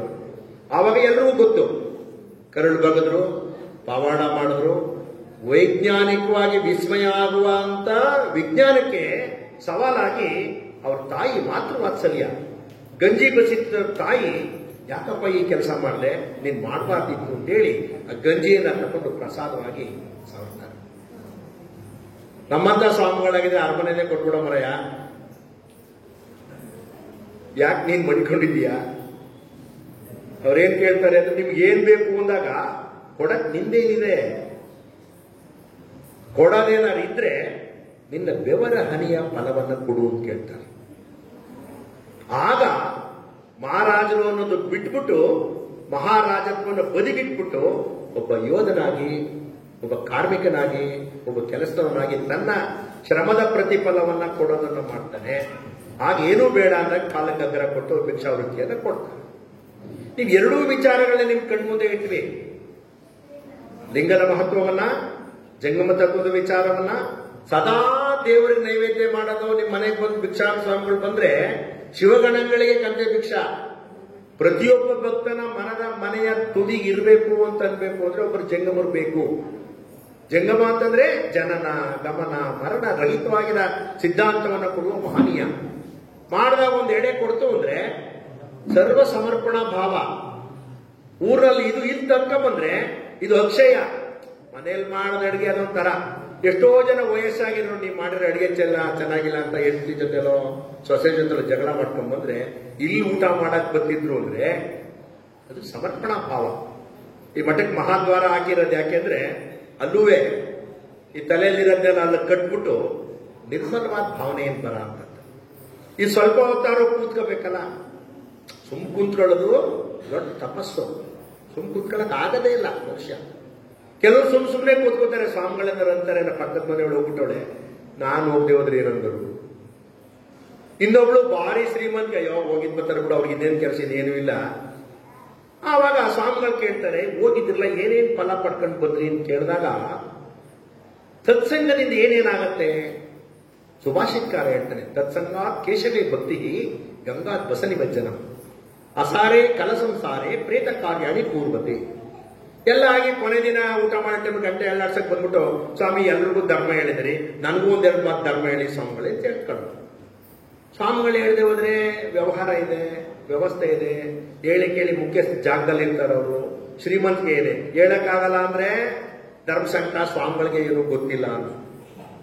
ದಿಢೀರ್ ಅಂತ ಹೇಳಕ್ ಹೋದ್ರೆ 3-4 ದಿನದಿಂದ ಬಂದು ಕೂತವ್ರೆ, ಅವ್ರಿಗೇನು ನಾನು ಹೇಳೇ ಇಲ್ಲ. ಇವ್ರಿಗೆ ಹೇಳಿದ್ರೆ ಇವ್ರೇನಂದರು ಅನ್ನೋ ಧರ್ಮಸಂಕಟ. ಆವಾಗ ಅವತ್ತಿನ ಉಪನ್ಯಾಸಕ್ಕೊಬ್ರು ಸಂತರು ಯತಿಗಳು ಬಂದಿರ್ತಾರೆ. ಏನ್ ಸ್ವಾಮಿ, ನಾನು ಬಂದಿದ್ದೀನಿ, ಪೀತಾಂಬರ ಉಟ್ಕೊಂಡು ಫಲಪುಷ್ಪ ತಕೊಂಡು ಬೇಕಾದ ಕಾಣಿಕೆ ಇಟ್ಕೊಂಡು, ಸ್ವಾಮಿ ನನಗೂ ಒಂದೆರಡು ಒಳ್ಳೆ ಮಾತು ಹೇಳಲೇಬೇಕು ನೀವು ಅನ್ನೋ ಮಾತನ್ನ ಪ್ರತಿಜ್ಞಾಪೂರ್ವಕವಾಗಿ ಹೇಳಕ್ಕಿದ್ದು ಆಜ್ಞೆ ಮಾಡಿ ಹೇಳ್ತಾಳೆ ಅವಳು. ಒಂದು ಹೇಳಲೇಬೇಕು ನನಗೆ, ಎಲ್ರಿಗೂ ಒಳ್ಳೇದು ಮಾಡಿದ್ರೆ ನನಗೆ ಒಳ್ಳೇದು ಮಾಡಬಾರ್ದು ನೀವು. ಅವಾಗ ಅವರಂದ್ರು, ನಿಜ ನೀನ್ ಮಾಡಿರೋದೆಲ್ಲ ಸರಿ, ನಿನ್ ಭಕ್ತಿ ನನಗೆ ಮುಟ್ತಾ ಇದೆ, ಒಂಥರ ಬರ್ತದೆ. ನಿನ್ನ ಭಕ್ತಿ ಸಮರ್ಪಣೆ ಆಗ್ಬೇಕಾದ್ರೆ ನಾನೊಂದು ಮಾತು ಹೇಳ್ತೀನಿ, ಕೇಳ್ತೀಯಾ? ಹೇಳಿ ಸ್ವಾಮಿ, ಅಕ್ಕೇನಂತೆ ಮಾಡ್ತೀನಿ. ಮೊದಲು ಇನ್ನೇನು ಹೇಳಿಲ್ಲ, ನಿನ್ ಮನೇಲಿ ಒಂದು ದಿನ ಬೆಳಗಾದ್ರೆ ಕಸ ಈಗ ಇಲ್ವೇ ಇಲ್ಲ ಬಿಡಿ, ಕಸನೇ ಸೈಕಲ್ ಹೊರ್ತಾರೆ. ನಿನ್ ಮನೇಲಿ ದಿನ ಕಸ ಸುರಿತಿಯಲ್ಲ ಪುಟ್ಟಿ, ಅದ್ ತಕೊಂಡ್ ಬಾ ಅಂತ. ಅವಳು ಬಹಳ ಬೇಜಾರಾಗ್ಬಿಡುತ್ತೆ. ಏನೋ ಸ್ವಾಮಿಗಳು ನಾನು ಭಾರಿ ಒಳ್ಳೆಯವರು ಅಂತಿದ್ದೆ, ಇದೇನು ಇಷ್ಟ ಅವಮಾನ ಮಾಡ್ತಾವ್ರು ನನಗೆ. ಹೇಳಿ ಕೇಳಿ ಊರಿನ ಮುಖಂಡರ ಮನೆ ಸೊಸೆ ನನಗೆಲ್ಲೂ ನಾನೇ ನನ್ನ ಮನೇಲಿ ಕಾಲ್ನಲ್ಲೂ ಮುಟ್ಟಲ್ಲ ಅದನ್ನ. ಈ ಸ್ವಾಮಿಗಳು ನನ್ನ ಮನೆ ಕಸ ಪ್ರಕ ತಕೊಂಬ ಪುಟ್ಟಿನ ಅಂತವ್ರಲ್ಲ, ತರದೇ ಹೋಯ್ತೀಯಾ? ಜನಗಳೆಲ್ಲ ಅವರೇ ನನ್ನನ್ನೇನಂದರು. 4 ಸಾರಿ ಯೋಚನೆ ಮಾಡಿ ಆ ಕಸದ ಪುಟ್ಟಿ ಅಂತ ತಗೊಂಡ್ಬಿಟ್ಟಾಗ ತನ್ಮೇಲಾರು ಸುಮ್ಮನಿದ್ರ ಇವರು ಸ್ವಾಮಿಗಳು, ತರ ಮಾಡೋ, ಈ 3 ಕಡೆ ದಾರವನ್ನ ಕಟ್ಟು ಇದ್ರಲ್ಲಿ ನೀರು ಸೇರ್ಕಮ್ಮ ಅಂತಾರೆ. ಅವಳು ಬಹಳ ಬೇಜಾರಾಗೋಗುತ್ತೆ. ಛೇ, ನಮ್ಮ ಮಠ ನಮ್ಮ ಸ್ವಾಮಿಗಳು ಏನೋ ಬಾರಿ ನನ್ನ ಪ್ರೀತಿ ಗೌರವ ಕೊಡ್ತಾರೆ ಅಂದ್ರೆ, ನಮ್ಮ ಊರಿಗೆ ಮನೆಯೊಳಗೆ ಕೂತಾಳೆ ಯಾವಕ್ಕ, ಅವಳು ನನ್ನ ಮನೆ ಕೆಲಸ ಮಾಡ್ತಾಳೆ. ನನ್ನ ಮನೇಲೆ ಸುಮಾರು ಜನ ಕೆಲಸ ಮಾಡೋ ಜನ ಅವ್ರೆ, ಹೋಗಿ ನನ್ನೇ ನೀರು ಸೇರ್ಕೊಂಡ್ ಮಾತಾರಲ್ಲ ಇವರು. ಇಲ್ಲ ಕಣಮ್ಮ, ನೀನ್ ನೀರು ಸೇರ್ಕೊಂಡು ಬಂದ್ರೆ 2 ಮಾತಿನಲ್ಲಿ ಒಳ್ಳೆ ಮಾತು ಹೇಳ್ಕೊಡ್ತೇನೆ, ಇನ್ನು ಒಳ್ಳೆ ಮಾತು ಬೇಕೇ ಬೇಕಲ್ಲ, ಓದು. ಅವಾಗ ಹೇಳ್ತಾಳವ್ರು, ಅವರು ಇದ್ರಲ್ಲೇ ಸೇರ್ಬೇಕು ನೀರು ತಕೊಂಡ್ಬರ್ಬೇಕು ಅಂತ ಆ ಕಸದ ಪುಟ್ಟಿಯನ್ನ ನೀರು ಬಿಡ್ತಾರೆ. ಅದಕ್ಕೊಂದು ಕಲ್ಲು ಮಾಡ್ತಾರೆ. ಅವ್ರೆ 4 ಸರ್ ಸೇರ್ಬೇಕು, ನೀರಲ್ಲಿ ಬರ್ತದೆ. ಪ್ರಾರಂಭವಸಿ ಬರಕ್ ಶುರುವಾಯ್ತು, ಸೊಪ್ಪೆ ಎಲ್ಲ ಬೆತ್ಕೊಂಡಿತ್ತಲ್ಲ, ಆ ಕಸದ ಪುಟ್ಟಿಗೆ ನೀರು ತೋರಿಸಿ ಯಾವ ಕಾಲ ಆಗಿತ್ತು. ಆವಾಗ ಪುಟ್ಟಿಗೆ ದಾರ ಕಟ್ಟಿ ಕಲ್ಲು ಮಡಗಿ ನೀರಿನೊಳಗೆ ಮುಳುಗಿಸಿ ಎತ್ತದ ಮೇಲೆ ಯಾಕೋ ಒಂಥರ ಮನಸ್ಸು ಅವಳಿಗೂ ಒಂಥರ ಖುಷಿ ಆಯ್ತು. ಮೊದಲು ನೀರು ಬತ್ತಿತ್ತು, ಕಸ ಯಾವಾಗ ಬಿಟ್ಟೋಯ್ತು, ಎದ್ದ ತಕ್ಷಣ ಸ್ವಾಮಿಗಳು ಮನಸ್ತಾರಲ್ಲ, ಇಷ್ಟು ಚೆನ್ನಾಗದಲ್ಲ ಪುಟ್ಟಿ ಅಂತ ಹೇಳಿ ಹಿಂದೆ ಯಾವುದೇ ಸೇದೋ ಬಾವಿ ಹತ್ರ ಒಂದು ಯವನ್ ಗಿಡ ಹಾಕೋದು ತೊಳೆದು ನೀರು ಹಾಕೋದು ಹೂ ಬಿಡ್ತಿತ್ತು. ಈ ಪುಟ್ಟಿ ತಕೊಂಡು ಹಳೆ ಬಟ್ಟ ತಕೊಂಡು ಒರೆಸಿ ಮತ್ತೆ ನೀರಿಗೆ ಬಿಡ್ತಾಳ. ಪುಟ್ಟಿ ಶುದ್ಧ ಆಗೋಯ್ತು. ಪುಟ್ಟಿ ಮುಟ್ಟಿದ್ರೆ ಕೈ ತೊಳ್ಕೋಬೇಕಾಗಿತ್ತು ಮೊದಲು. ಈಗ ಪುಟ್ಟಿ ಗುಣ ನೋಡಿದ್ರೆ ಕೈ ತೊಳ್ಕೊಂಡು ಮುಟ್ಬೇಕು ಅನ್ನಂಗಾಯ್ತು. ಪುಟ್ಟಿ ಚೆನ್ನಾಗಿ ತೊಳೆದ್ಲು, ಒರೆಸೋಳು ಬಿದಿರು ಪುಟ್ಟಿ ಚೆನ್ನಾಯ್ತು. ಅವಳು ಖುಷಿ ಆಯ್ತು, ಏನಾರು ಅವ್ರ ತಗೊಂಡು ನಮ್ಗೇನಾಗಬೇಕು, ನಾನು ಪುಟ್ಟಿ ತೊಳ್ಕೊಂಡಂಗಾಯ್ತಲ್ಲ ಅಂತೇಳಿ ಮನಸ್ಸು ಸ್ವಲ್ಪ ಬದಲಾಯ್ತು ಅವಳಿಗೆ.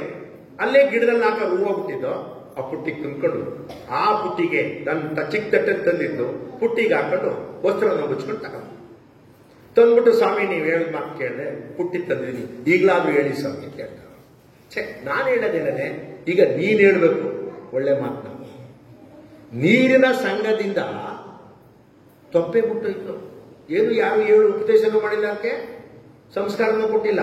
ಒಂದು ಸಂಘ ಮನುಷ್ಯನ ಮೇಲೆ ಎಷ್ಟು ಪರಿಣಾಮ ಬೀರ್ತದೆ ಅಂತನ್ನೋದಾದ್ರೆ, ಈ ಪುಟ್ಟಿ ತುಂಬಾ ದಿನಗಳಿಂದ ತೊಪ್ಪೆ ಮೆತ್ಕೊಂಡು ತುಂಬಾ ಗಲೀಜಾಗಿ ಕಾಲು ಒತ್ತರಿಸಕ್ಕಾಗದೇ ಇರೋ ಪುಟ್ಟಿ ನೀನೇ ತೊಳೆದು ಹೂವು ಎತ್ಕೊಂಡು ತಲೆ ಮೇಲೆ ತಕೊಂಡ್ ಬಂದಿದ್ಯಾ ಅಂತನ್ನೋದಾದ್ರೆ, ಮನುಷ್ಯನ ಮನಸ್ಸಿಗೆ ಸಂಸ್ಕಾರ ಕೊಡೋದಾದ್ರೆ ಇದಕ್ಕಿಂತ ಭಾಗ್ಯ ಇನ್ನೊಂದೇನ್ ಬೇಕಾಗಿದೆ ಅಂತ ಭಾಗ್ಯದ ಬಾಗಿಲ ತೆಗೆಸುವ ಮಹಾಕಾರ್ಯವನ್ನ ನಮ್ಮನ್ನು ಜಡೆ ಸ್ವಾಮಿಗಳು, ಅವ್ರಿಗೆ ಜಡೆ ಇಲ್ಲದ್ರು ಜಡೆ ಸ್ವಾಮಿಗಳು, ಜಡೆನೇ ಇಲ್ಲ, ಅವರು ಜಡೆ ಬಿಡಿಸೋರು. ಜಡೆ ಸಿಕ್ ಬಿಡಿಸೋದು ಅಂತ ನಮ್ಮ ಹಳ್ಳಿಗಳಲ್ಲಿ ತಲೆ ಗಟ್ಟಾಗೋದ್ರೆ ಸಿಕ್ ಬಿಡಿಸು ಅಂತ.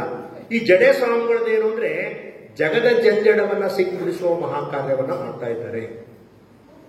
ಶ್ರಾವಣ ಅದಕ್ಕೆ ಕೇಳಬೇಕು, ಅದಕ್ಕೆ ಮನನ ಮಾಡ್ಕೋಬೇಕು. ಈ ಕಿವಿಲ್ ಕೇಳಿ ಈ ಕಿವಿಲ್ ಬಿಟ್ಬಿಟ್ರೆ ಉಪಯೋಗ ಆಗಲ್ಲ. ಈ ಕಿವಿಲ್ ಕೇಳಿ ಭಾರಿ ಸ್ವಾಮಿಗಳು ಎಷ್ಟು ಚೆನ್ನಾಗಿ ಮಾತಾಡಿದ್ರು ಅಂತೀಯ, ಬಹಳ ಒಳ್ಳೆ ಏನ್ ಮಾತಾಡಿದ್ರು ಗೊತ್ತಿಲ್ಲ. ಇಲ್ಲಿ ಕೇಳಿ ಬಾಯಲ್ಲಿ ಆಡ್ಬಿಟ್ರು ಉಪಯೋಗ ಇಲ್ಲ. ಮತ್ತೆ ಏನ್ ಮಾಡ್ಬೇಕು? ಇವತ್ತು ನಾನು ಮಧ್ಯಾಹ್ನ ಸ್ವಾಮಿಗಳು ಬರಕ್ಕೆ ಆಗೋದಿಲ್ಲ ಅಂತ ಹೇಳ್ಬೇಕು ಅನ್ನೋ ಮನಸ್ಸಿತ್ತು. ಡಾಕ್ಟರ್ ಅರವಿಂದ್ ಜತ್ತಿಯವರು ಇವತ್ತು ನಾವು ಒಂದ್ ಕಡೆ ಸೇರಿ ಭೇಟಿ ಮಾಡಿದ್ರು. ಇವತ್ತು ದೇಶದ 45 ಭಾಷೆಗಳಿಗೆ ವಚನ ಸಾಹಿತ್ಯ ತರ್ಜುಮೆ ಆಗ್ತಾ ಇದೆ. ಎಲ್ಲಾ ತರದ ಭಾಷೆ. ನಾವೇನೋ ಪುಣ್ಯವಂತರು, ಗೊತ್ತಿಲ್ಲ ನಮ್ಗೆ.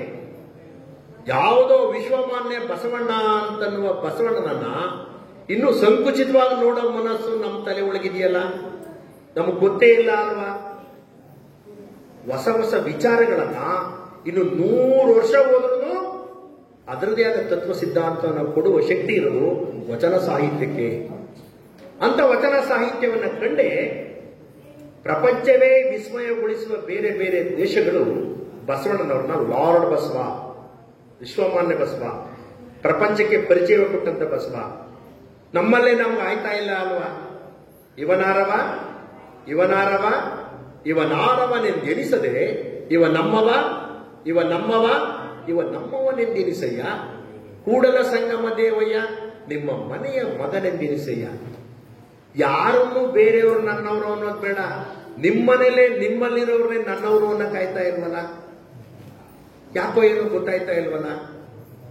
ಮೊದಲಾಗಿ ಯಾರು ಅವಿದ್ಯಾವಂತರೇನಲ್ಲ, ಎಲ್ಲರೂ ವಿದ್ಯಾವಂತರೇ. ವಿದ್ಯಾ ದದಾತು ವಿನಯಂ, ವಿದ್ಯೆ ಕಲಿಯದೆ ವಿನಯವನ್ನ ಸಂಪಾದನೆ ಮಾಡಕ್ಕೆ. ದುರ್ದೈವ, ಸೊಸೆನು PhD ಮಾಡವಳೆ, ಮಗನು PhD ಮಾಡವಳೆ, ಒಬ್ಬರು ಮಕ್ಕಳು ಒಬ್ರು ನೋಡಕ್ಕೆ ಆಯ್ತಾ ಇಲ್ಲ. ಇನ್ನೊಂದ್ ಕಡೆ ಹೋಗಿ ನಾನು ಭಾರಿ ಪ್ರವಚನ ಇನ್ನೊಂದ್ ಕಡೆ ಮಾಡ್ತೀನಿ, ನನ್ನನ್ನೇ ಸರಿ ಇಲ್ಲ. ಅದನ್ನೇ ಶರಣರು ಮನವರಿಯದ ಕಳ್ಳತನವಿಲ್ಲವಲ್ಲ, ಬಿಡು ವಾಕ್ಯಗಳು ಡಂಬವ. ಯಾರನ್ನೇ ಯಾಕಪ್ಪ ಸರಿ ಮಾಡ್ತೀಯ? ನಿನ್ನನ್ನ ನೀ ಸರಿ ಮಾಡ್ಕೊಳ್ಳೋದು ಅದು ತತ್ವ, ಅದು ಸಿದ್ಧಾಂತ. ಬಸವಾದಿ ಶರಣರ ಕೊಟ್ಟಂತ ವಿಚಾರಧಾರೆ ಸರ್ವಕಾಲಿಕ ಸತ್ಯವನ್ನ ಸಾರ್ತದೆ, ಸಮಗ್ರ ಕ್ರಾಂತಿಯ ಮೂಲ ಪುರುಷರಾಗಿರ್ತದೆ. ಅವ್ರು ಎಷ್ಟು ಸುಲಭ ಮಾಡ್ಕೊಟ್ರು ಅಂದ್ರೆ ನಾವೇನ್ ಮಾಡ್ತೇವೆ, ಈಗಲೂ ಭಾರಿ ಬುದ್ಧಿವಂತರು, ಪೂಜೆ ಮಾಡೋದು ಒಂದು ಕೆಲಸ ಅಂತ ಮಾಡ್ತಾ ಇದ್ದೀವಿ. ಬಸವಣ್ಣ ಎಲ್ಲೂ ಹೇಳಿಲ್ಲ ನೀವ್ ಮಾಡೋ ಕೆಲಸ ಪೂಜೆ ಆಗ್ಬೇಕು. ಪೂಜೆ ಮಾಡೋದೊಂದು ಕೆಲಸ ಅಲ್ಲ, ಬೆಳಗ್ಗೆ ತಕ ಇಟ್ಟು ಕೂತ್ಬಿಟ್ರೆ ಅಯ್ಯೋ. ನೀವ್ ಮಾಡುವ ಕೆಲಸ ಪೂಜೆ ಆದ್ರೆ ಅದು ಕಾಯಕ ಪರಿಶುದ್ಧ ಆಗ್ತದೆ. ದಿನ ಬೆಳಗ್ಗೆ ಆಡುವ ಭಾಷೆ ಸುಲಭ. ಅವರು ಅದು ಇದು ಅಯ್ಯ ಎಂದೆಡೆ ಸ್ವರ್ಗ, ಎಲವೋ ಎಂದೆಡೆ ನರಕ. ಸ್ವರ್ಗ ನರಕಗಳು ಬೇರಿಲ್ಲ ಕಾಣಿಬೋ. ಸ್ವರ್ಗ ನರಕ ಅನ್ನೋದು ಎಲ್ಲೋ ಮೇಲ್ ಹೋಗ್ತಲನೆ ಅಂತ ಅನ್ಕೋಬೇಡಿ. ಸ್ವರ್ಗ ನರಕಗಳು ಬೇರಿಲ್ಲ ಕಾಣಿಬೋ. ಹಂಗಂದ್ರೆ ಯಾವುದು? ಅಯ್ಯ ಎಂದೆಡೆ ಸ್ವರ್ಗ, ಎಲವೋ ಎಂದರೆ ನರಕ. ಕೆಲವು ಭಾರಿ ಅಧ್ಯಯನ ಮಾಡಬೇಕಾದಿಲ್ಲ ನಾವು. ನಮ್ ಪ್ರಶಾಂತ್ ಹೇಳ್ದಂಗೆ 150 ವರ್ಷ ನಮ್ ಗಟ್ ಮಾಡಕ್ಕೂ ಆಗಲ್ಲ, ಕಲ್ತ್ಕೊಳ್ಳಕ್ಕೂ ಆಗಲ್ಲ. ಒಂದು ವಚನವನ್ನೇ ಕಲ್ತ್ಕೊಂಡು ಅಧ್ಯಯನ ಮಾಡ್ಕೊಂಡ್ರೆ ಸಾಕಾಗಿದೆ. ಅದೊಂದು ವಚನ ಪ್ರಪಂಚವೇ ನಿಬ್ಬೆರಗಾಗುವ ಕೆಲವು ವಚನಗಳು ಜನಮಾನಸದಲ್ಲಿ ಬಿತ್ತನೆಯನ್ನು ಬಿತ್ತಿದೆ. ಇನ್ನು 100 ಅಲ್ಲ 1000 ವರ್ಷ ಹೋದ್ರು ಆ ವಚನಕ್ಕೆ ಹೊಸ ಹೊಸ ವಿಚಾರಗಳನ್ನೇ ಸೃಷ್ಟಿ ಮಾಡುವ ವಿಚಾರ ಇದೆ. ಯಾವ ದೇಶ ಒಪ್ಕೊಳ್ತದೆ? ಕಳಬೇಡ, ಕೊಲಬೇಡ, ಕುಸಿಯ ನುಡಿಯಲು ಬೇಡ, ಮುನಿಯಬೇಡ, ತನ್ನ ಬಣ್ಣಿಸಬೇಡ, ಇದಿರ ಅಳಿಯಲು ಬೇಡ. ಇದೇ ಅಂತರಂಗ ಶುದ್ಧಿ, ಇದೇ ಬಹಿರಂಗ ಶುದ್ಧಿ. ಪ್ರತಿಯೊಬ್ಬರು ಮನೆಯಲ್ಲೂ ಬರ್ಕೊಳ್ಳೋಣ, ಪ್ರತಿಯೊಬ್ಬರು ಮನಸ್ಸಲ್ಲೂ ಬರ್ಕೊಳ್ಳೋಣ. ನಾವೇ ನಮ್ಮ ಮನೆ ಕಳ್ತನ ಮಾಡ್ತೀವಲ್ವಾ? ನೋಡ್ಬೇಕನ್ನ. ಅದೆಲ್ಲ ನೀವು ದಿನಬೆಳಗಾನ ಮಾಧ್ಯಮದಲ್ಲಿ ನೋಡ್ತಾನೆ ಇದ್ದೀರಿ. ಮನೇಲಿ ದುಡ್ಡು ಕೊಟ್ಟಿಲ್ಲ, ಯಾವ ಸ್ನಾನಕ್ಕೆ ಹೋಗೋ ತಡಿಯಿಂದ ಅವ್ರ ಜೋಬಲ್ ದುಡ್ಡು ನಾವು ಮಾಡಿಕೊಂಡ್ರೆ ಒಲೆ ಹತ್ತಿ ಉರಿದೊಡೆ ನಿಲ್ಲಬಹುದಲ್ಲದೆ ದರೆ ಎತ್ತಿ ಉರಿದೊಡೆ ನಿಲ್ಲಬಹುದೇ? ತಾಯಿಯ ಹಾಲೆ ನಂಜಾಗಿ ಕೊಲ್ಲುವಡೆ ಇನ್ಯಾರಿಗೆ ಹೇಳಲ್ಲ? ಧರ್ಮ ಬೇರೆಯವ್ರಿಗೆ ಹೇಳಕ್ಕಾಗಿ ಅಲ್ಲ, ಆಚರಣೆ ಮಾಡಕ್ಕೆ. ಸತ್ಯಮೋದ ಧರ್ಮಂಚರ, ಸತ್ಯ ಹೇಳ್ಬೇಕು, ಧರ್ಮ ನಮ್ಮ ಬದುಕದಲ್ಲಿ ನಡೆಸ್ಕೊಳ್ಬೇಕು ಅಂತ ತತ್ವ ಸಿದ್ಧಾಂತವನ್ನ ಕೊಟ್ಟಂತ ಬಸವಾದಿ ಶರಣರು ಜಗತ್ತಿನ ಕಲ್ಯಾಣವನ್ನ ಬಯಸ್ತಾರೆ. ಅಂತ ಕಲ್ಯಾಣದ ಕ್ರಾಂತಿಯನ್ನ ಸಮಗ್ರ ಜನರಿಗೆ ಸಮಾನತೆಯನ್ನ, ಸಂಬಂಧವನ್ನ, ಸಂತೋಷವನ್ನ, ಪ್ರೀತಿಯನ್ನ, ಅಭಿಮಾನವನ್ನ ಕೊಡ್ತಾರೆ. ಏನು ಬಂದಿರಿ ಹದುಳವಿದ್ದಿರಿ ಎಂದರೆ ನಿಮ್ಮ ಮೈಸಿರಿ ಆರಿ ಹೋಗುವುದೇ? ಕುಳ್ಳಿರಿ ಎಂದರೆ ನೆಲ ಕುಳಿ ಹೋಗುವುದೇ? ಕೊಡಲಿಲ್ಲದಿದ್ದರೊಂದು ಒಡನೆ ನುಡಿಯದಿದ್ದರೆ ಕೆಡಹಿ ಮೂಗ ಕುಯ್ದೆ ಮಾಣ್ಬನೆ. ದುರ್ದೈವ ಹಿಂದೆ ಮನೆಗಳೇ ಇರಲಿಲ್ಲ. ನಾನೇ ನೋಡ್ದಂಗೆ ನಾವೆಲ್ಲ ಭಾರಿ ವಯಸ್ಸಾಗದೇ ಇದ್ರು ನಾವೇ ಸಣ್ಣವರಾಗಿದ್ದಾಗ ಯಾರು ಬಂದ್ರೆ ನಮ್ಮನ್ನೆಲ್ಲ ಹೊರಗಡೆ ಕಳಿಸ್ಬಿಟ್ಟು ಬಂದಿದ್ದ ಜನರಿಗೆ ಅವಕಾಶ ಕೊಡ್ತಿದ್ದ ದಿನ ಇತ್ತು. ಆಕಸ್ಮಿಕ ಒಂದು ಹಳ್ಳಿಗಳಲ್ಲಿ ಯಾರು ಸತ್ತೋದ್ರೆ ಸತ್ತವ್ರ ಮನೆಗೆ ಹೋಗಿ ನಾವೇ ಅಡಿಗೆ ಮಾಡಿ ಊಟ ತಂದ್ಕೊಟ್ಟು ಬಂದಿರೋ ಬಂಧುಗಳನ್ನೆಲ್ಲ ಕರ್ಕೊಂಡೋಗಿ ಊಟ ಮಾಡಿಸಿ ಉಳ್ಕೊಂಡ್ರಂತೂ ಅವ್ರಿಗೆ ಸ್ನಾನ ಮಾಡಿಸಿ ನಮ್ಮ ಬಟ್ಟೆಗಳನ್ನ ಕೊಟ್ಟು ಮಗ ಬೇಕಾದಿಕ್ಕು ನಿನ್ ಬಾಗಲ್ ಯಾವ ಮಡಿವಂತಿಕೆನೂ ಇಲ್ಲದೆ ಬಿಚ್ಚ ಮನಸ್ಸಿಂದ ಕೊಡೋ ಮನಸ್ಸಿತ್ತು. ದುರ್ದೈವ ತಾನೇ ತಗೊಂಡಿದ್ದಾಳೆ 25 ಸೀರೆನ ಮ್ಯಾಚಿಂಗ್ ನೋಡಿ ನೋಡಿ ನೋಡಿ ಹೋಗ್ಬೇಕಾದ್ರೆ ಹೆಗಲ ಮೇಲೆ ಹಾಕ್ತಾಳೆ, ನೋಡಿ ಇದಾಕೊಂಡೋಗಲ್ಲ ಅದಾಕೊಂಡೋಗಲ್ಲ, ತಲೆಯಲ್ಲೇ ಕೊಟ್ಟೆಗೆ ಯಾವಾಗ ಸುತ್ಕೊಂಡು ಹೋಯ್ತಾಳೆ. ಯಾರು ಬಂದ್ರು ಕೊಡ್ತಾಳ. ಬೀರುಲಿ 25 ಸೀರೆ ಇದ್ರು ಮತ್ತೊಬ್ರಿಗೆ ಬಟ್ಟೆ ಕೊಡ್ಬೇಕನ್ನೋ ಮನಸ್ಸಿಲ್ಲ. ಒಳ್ಳೆ ಕುರ್ಚಿ ಮಾಡಿಸಿ ಮಾಡಿಸಿ ಮನೇಲಿ ಮಡಿಕೊಂಡವ್ರೆ, ಮುಖ ನೋಡ್ತಾರೆ, ಇವ್ರು ಕೂತ್ಕೋಬೇಕಾ ಬೇಡವಾ? ನಮ್ಮ ಮನೇಲಿ ಕೂತ್ಕೊಳ್ಳೋ ಜನವೇ ಇಲ್ಲ, ಭಾರಿ ಮನೆ. ಕುರ್ಚಿ ಮೇಲೆ ಬಟ್ಟೆ ಒದಿಸ್ಬಿಡ್ದವ್ರೆ, ಕೂತ್ಕೊಳ್ಳೋರೇ ಇಲ್ವಲ್ಲ, ಕುರ್ಚಿ ಹಾಳಾಗೋಗುತ್ತೆ. ಇವ್ರು ಹಾಳಾದ್ರೂ ಸರಿಯೇ, ಕುರ್ಚಿ ಹಾಳಾಗ್ಬಾರ್ದು. ಮನೆ ಮಕ್ಕಳು ಕೂತ್ಕೊಂಡ್ರು ಸಹಿಸ್ಕೊಳ್ಳೋದು ಹಿಂಗೆ ಗೊತ್ತಾಗಲ್ಲ. ಇಲ್ಲೇ ಕೂತ್ಕೊಂಡಿದ್ದೀನೋ ಈ ಹತ್ತ ಕೂತ್ಕೊಳ್ಳೋದಲ್ವಾ? ಬಾಳಿ ಚೆನ್ನಾಗಿ ಅಡಿಗೆ ಮನೆ ಕಟ್ಸೋದು, ಅಡಿಗೆ ಮನೇಲಿ ಪೂಜೆ ಮಾಡ್ಬಿಟ್ಟು ಸ್ನಾನ ಮನೇಲಿ ಅಡಿಗೆ ಮಾಡೋದು. ದಿನ ಯಾಕೊಳ್ಳಿ ಇವ್ರು ಗೊತ್ತಾಗೋದಿಲ್ಲ ನಿಂಗೆ. ನಮ್ಮ ಸ್ಥಿತಿ ಹೆಂಗ ಆಗೋಗಿದೆ, ನಮ್ಮ ಆಚಾರ ವಿಚಾರಗಳು ಅಂದ್ರೆ ಅಕ್ಷಯ ಆಗ್ಬೇಕು ಅನ್ನೋ ಮನಸ್ಥಿತಿ ಇತ್ತು ನಮ್ಮಲ್ಲಿ, ಪ್ರಸಾದ ಆಗ್ಬೇಕು ಅನ್ನೋ ಭಾವನೆ ಇತ್ತು ನಮ್ಮ ಮನೆಯಲ್ಲಿ. ದಿನ ಯಾಕೊಳ್ಳಿ ಗೊತ್ತಾಗೋದು ನಿಂಗೆ. ಬಂದವರೆಲ್ಲ ಬಾಗಿಲು ತೆಗೆದು ಕರೆದು ಊಟಕ್ಕೆ ಆಗ್ತಿದ್ದ ಸಂಸ್ಕಾರ ನಮ್ಗಿತ್ತು. ಅಲ್ಲಿ ನೋಡ್ತಾಳೆ, ಸುಮ್ಮನೆ ಏನೂ ಇಲ್ಲ, ಅವ್ರು ಹೋಗ್ಲಿ, ನಾನು ಇಬ್ಬರಿಗೆ ಮಾಡಿರೋದು, ಅವ್ರು ಹೋಗ್ಲಿ, ಕುಡಿಯಕ್ಕೆ ಅಂದ್ರೆ ಕೊಟ್ಬಿಡಿ, ಕೆಂಪು ನೀರು ತಂದು ಮಡಗಿರ್ತಾರೆ ಈಗ ಅದೇ ಬಾಟ್ಲಲ್ಲಿ, ಅವ್ರು ಹೋಗ್ಲಿ, ತೈತಪ್ಪ ಏನಾರು ಕರೆದು ಬಿಟ್ಟ ಅಂತನ್ನಿ, ಅಷ್ಟೋತ್ರ ಶತಸಹಸ್ರನಾಮ ಹೋದ್ಮೇಲೆ ಆಯ್ತದ ಅವನಿಗೆ. ಗೊತ್ತಾಗೋದಿಲ್ವೇನ್ರಿ ನಿಮ್ಗೆ? ನಾನು ಏನು ಮಾಡೇ ಇಲ್ಲ, ನಿನಗೆ ಹಂಗೂ ನೀವು ಮಾಡೋದಿದ್ರೆ ಯಾರಿಗಾರು ಹೇಳಿ ಪಾರ್ಸಲ್ನಾರು ತಕೊಂಬನ್ನಿ.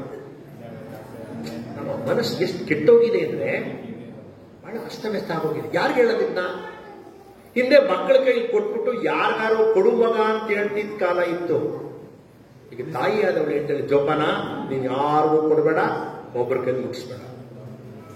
ಯಾರು ಇದ್ರೆ ಆ ಮಗು ಸ್ಕೂಲಲ್ಲಿ ತಿಂಡಿನೇ ತಿನ್ನಲ್ಲ, ಬಾಕ್ಸ್ ಕಟ್ಕೊಂಡು ಮತ್ತೆ ಹೊಡಿತಾಳೆ ಅವಳಿಗೆ, ಯಾಕೆ ತಿಂದಿಲ್ಲ ನೀನು? ಮಮ್ಮಿ ನೀನೇ ಹೇಳ್ದಲ್ಲ, ಯಾರ ಕೈಲೂ ಮುಟ್ಟಿಸ್ಬೇಡ, ಯಾರಿಗೂ ಕೊಡ.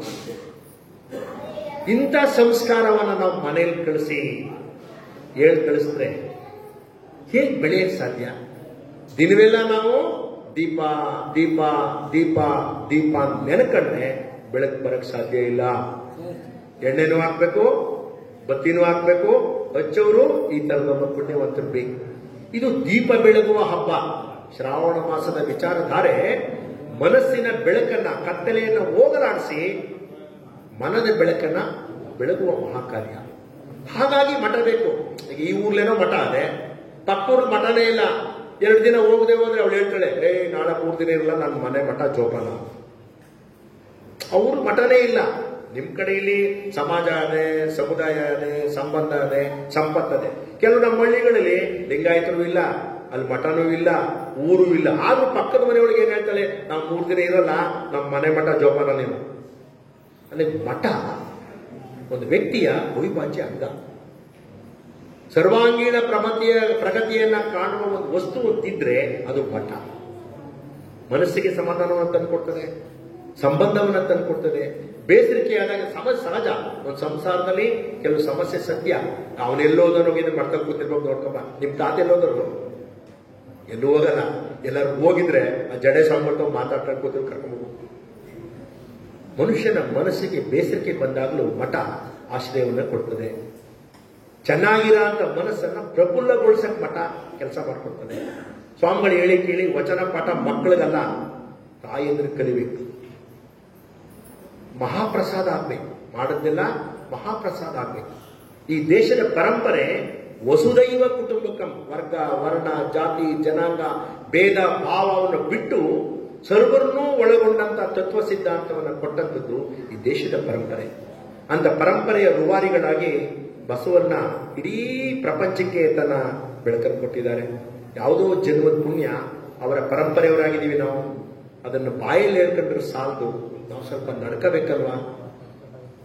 ಸ್ವಲ್ಪನಾರು ನಾವು 100 ಸುಳ್ಳು ಹೇಳ್ತಾ ಇದ್ದೀವಿ, ಒಂದು 10 ಕಡಿಮೆ ಮಾಡೋಣ. ದಿನ ಹೇಗೆ ಎಳ್ಳೀರು ಬಲ್ತ್ ಕಾಯಾಗಿ, ಆಮೇಲೆ ಚೆನ್ನಾಗಿರೋ ಕೀಳ ಅಂತ ಕಾಯಾಗಿ, ಕಿತ್ತ ಮೇಲೆ ಎತ್ತಿಟ್ರೆ ಅದು ಒಳಗಿನ ಕರಟವನ್ನೇ ಬಿಟ್ಬಿಟ್ಟು ಕೊಬ್ಬರಿ ಆಗ್ತಾನೆ. ಅಂತ ಕೊಬ್ಬರಿಯಾದ ಬದುಕು ಅದು ಮನುಷ್ಯತ್ವ. ಈಗ ನಾವು ಹೊರಗಡೆ ಪ್ರಾಣಿಗಳನ್ನ ನಾಯಿನ ನಾಯಿ ಅಂತೀವಿ, ಬೆಕ್ಕನ್ನ ಬೆಕ್ಕಂತೀವಿ. ದುರ್ದೈವ ಮನುಷ್ಯರನ್ನ ಮನುಷ್ಯರು ಅಂತ ಇಲ್ಲ. ಈಗ ಹಾಗಾದ್ರೆ ಮನುಷ್ಯರು ಅನ್ನೋದು ಕೈಯೂ ಅಲ್ಲ, ಕಾಲು ಅಲ್ಲ, ಕಣ್ಣು ಅಲ್ಲ. ಮನುಷ್ಯರು ಅಂದ್ರೆ ಯಾರು? ಅದು ಮೌಲ್ಯಗಳು. ಅಂತ ಮೌಲ್ಯಗಳನ್ನ ಕಟ್ಟುವ ಮಹಾಕಾರ್ಯವನ್ನ ಸ್ವಾಮಿಗಳು ಅಂತತ್ವಾಗಿ ಮಾಡ್ತಾ ಇದ್ದಾರೆ. ನಿಜಕ್ಕೂ ಅವ್ರಿಗೆ ನೀವು ಬಂದದ್ದು ಒಂದು ಭಾರಿ ಸಂತೋಷ. ಪ್ರವಚನ ಮಾಡಿಸೋರು ಅವರಾದ್ರೂ ಕೇಳೋ ಜನ ಬರ್ಬೇಕಲ್ಲ, ಆಮೇಲೆ ಕೇಳೋರು ತಕೊಂಡೋಗ್ಬೇಕಲ್ಲ ಅಂತ ತಕೊಂಡೋಗ್ತಾರೆ. ಇಲ್ಲಿ ಕಡೆ ಬಂದಾಗ ಸೆರಗೊಡ್ಡಿ ತಗೊಂಡೋಗಿ, ನಾವು ಅರಮನೆಯಲ್ಲಿ ಈಗಲೂ ಒಂದು ತೈಲ ಚಿತ್ರ ಇದೆ. ಆ ತೈಲ ಚಿತ್ರ ಹೇಗಿದೆ ಅಂದ್ರೆ, ನೋಡಿದ್ರೆ ಮನೆ ಬೆಳಗ್ತಾ ಇದ್ದೇನು ಅಂತ ಒಂದು ಸೆರಗನ್ನ ಮುಚ್ಚಿ ಒಂದ್ ಕಡೆ ದೀಪ ಹಚ್ಕೊಂಡು ಹೋಗೋದು. ಹಿಂದೆ ನಾವೇ ನೋಡ್ದಂಗೆ ಗಡಿ ಪುಟ್ಟನ್ನು ತಂದು ಮಡಿಗಳಿದ ಕಾಲ ಒಂದಿತ್ತು. ಗೌಡ್ರ ಮನೆಗೆ ಒಂದು ದೀಪ ಹಚ್ಕೊಂಡು ಅವ್ರು ಬಂದು ಹಚ್ಚವ್ರೆ. ಅವಾಗ ಮನೆಯಿಂದ ಮನೆಗೆ ದೀಪ ಬೆಳಗುವ ಹಬ್ಬ. ಅದು ಮನಸ್ಸಿನಿಂದ ಮನಸ್ಸಿಗೆ ಜ್ಞಾನ ನೀಡುವ ಹಬ್ಬ. ಅಂತ ಜ್ಞಾನದ ಆಲಯ ಈ ಮಠ ಆಗಿದೆ. ಈ ಮಠ ಸಾಮಾನ್ಯರಿಂದ ಅಸಾಮಾನ್ಯರವರೆಗೆ ಈ ಮಠದ ಭಿನ್ನ ಭೇದ ಇಲ್ಲ. ಎಲ್ಲರೂ ಸಹ ಕೇಳಬೇಕು, ಎಲ್ಲರೂ ಬರಬೇಕು, ಎಲ್ಲರೂ ಕೊಡಬೇಕು, ಎಲ್ಲರೂ ತಕೊಂಡು ಹೋಗ್ಬೇಕು. ಅಂತ ಅವಿನಾಭಾವ ಸಂಬಂಧವನ್ನ ಕಟ್ಟುವ ಮಹಾಕಾವ್ಯವನ್ನ ಜಡೆ ಸ್ವಾಮಿಗಳು ಒಂದು ಜೋಳಿಗೆಯ ಬಲದಿಂದ ಮಾಡ್ತಾರೆ. ಒಬ್ಬ ಶ್ರೀಮಂತ ಇಷ್ಟು ಜನ ಕರೆಯಕ್ಕಾಗಲ್ಲ, ಅವ್ರು ಸಂಕೋಚ ಮಾಡ್ತಾರೆ. ಎಲ್ಲಮ್ಮ ಯಾರು ಬಂದ್ರೆ ಏನು ಇಷ್ಟೊತ್ತಿಗೆ ಬಂದ್ರು ನಾನು ಏನ್ ಮಾಡೋದು? ಸ್ವಾಮಿಗಳನ್ನಲ್ಲ, ಯಾರ್ದಾರೋ ಮನೆ ಊಟ ಇಸ್ಕೊಂಡ್ಬಂದು ಯಾರ್ದಾರು ಕೊಡ್ತಾರೆ. ಬಂದ್ಬಿಟ್ಟವ್ರೆ ಅಂದ್ರೆ ಕೊಡವರು ಬೇಜಾರಿಲ್ಲದೆ ಕೊಡ್ತಾರೆ. ತಗೊಂಡೋಗಿ ಬುದ್ಧಿ ಊಟ ಮಾಡೋ ಜನ ಸ್ವಾಮಿಗಳು ಕೊಟ್ಟದ್ದು ಮಹಾಪ್ರಸಾದ ಅಂತ. ಒಂದು ವಸ್ತು ಪ್ರಸಾದವಾಗಿ ಪರಿಣಾಮಕಾರಿಯಾಗಿ ಆಗ್ತದೆ ಅಂತಂದಾಗ ಅದು ಗುರುವಿನ ಸಂಸ್ಕಾರ ಇದೆ. ಅಂತ ಸಂಸ್ಕಾರ ಕೊಡುವ ಕಾರ್ಯವನ್ನ ಪೂಜ್ಯ ಸ್ವಾಮಿಗಳವರು ಮಾಡ್ತಾ ಇದ್ದಾರೆ. ಆಮೇಲೆ ಮೇಲಾಗಿ ಇಲ್ಲಿರೋರೆಲ್ಲರೂ ಭಕ್ತರು. ನಮಗೂ ಒಂದು ಸಂತೋಷ. ಎಲ್ಲ ಕಡೆ ಇಂಥ ಸುಗ್ಗಿ ಸಿಕ್ಕಲ್ಲ. ಒಳ್ಳೆ ಕಡೆ ಒಳ್ಳೆ ಸುಗ್ಗಿ ಆಗ್ಬೇಕಾದ್ರೆ ಎರಡೂ ಕೂಡ ಒಂದ್ ಕಡೆ ದೇವನೂರು ಮಠದ ಪರಂಪರೆ ಇದೆ, ಒಂದ್ ಕಡೆ ಸುತ್ತೂರು ಮಠ ಇದೆ, ಒಂದ್ ಕಡೆ ಈ ತರ ಭಿಕ್ಷುದ ಮಠಗಳು ಸುತ್ತ ಸದಾ ಕಾಯುವ ಜನರು ಇರೋದ್ರಿಂದ ಬೆಳೆ ಲಾಸ್ ಆಗಲ್ಲ. ನಮ್ ಕಡೆ ಬೆಳೆ ಬೆಳೆದ್ಬಿಟ್ಟು ದನ ಬಿಟ್ಬಿಟ್ಟು ಮೇಯ್ಕೊಂಡು ಹೊರಟೋಗ್ಬಿಡ್ತಾರೆ. ಇಲ್ಲಿ ಸುತ್ತ ಚೆಕ್ ಬಂದಿ ಹಾಕಿದ್ದಾರೆ, ಒಳ್ಳೆ ಬೆಳೆ ಬೆಳೆದಿದ್ದಾರೆ, ಸುತ್ತ ಬೇಲಿ ಚೆನ್ನಾಗಿ ಹಾಕೊಂಡಿದ್ದಾರೆ.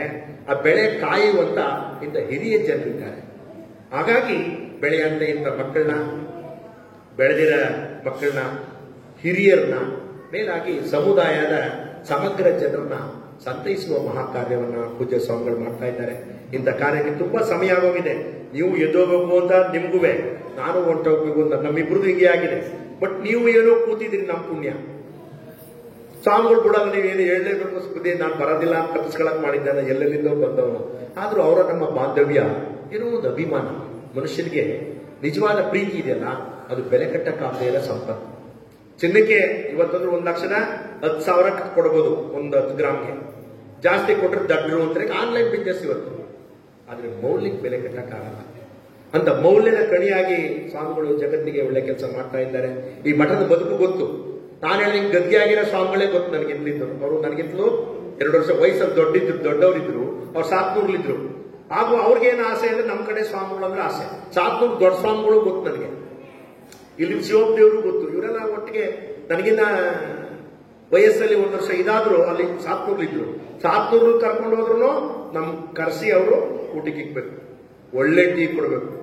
ಊಟ ಮಾಡಿದವರು ಆ ಸ್ವಲ್ಪ ಟೀ ಕುಡಿಯೋದು ಪತ್ರಶತ.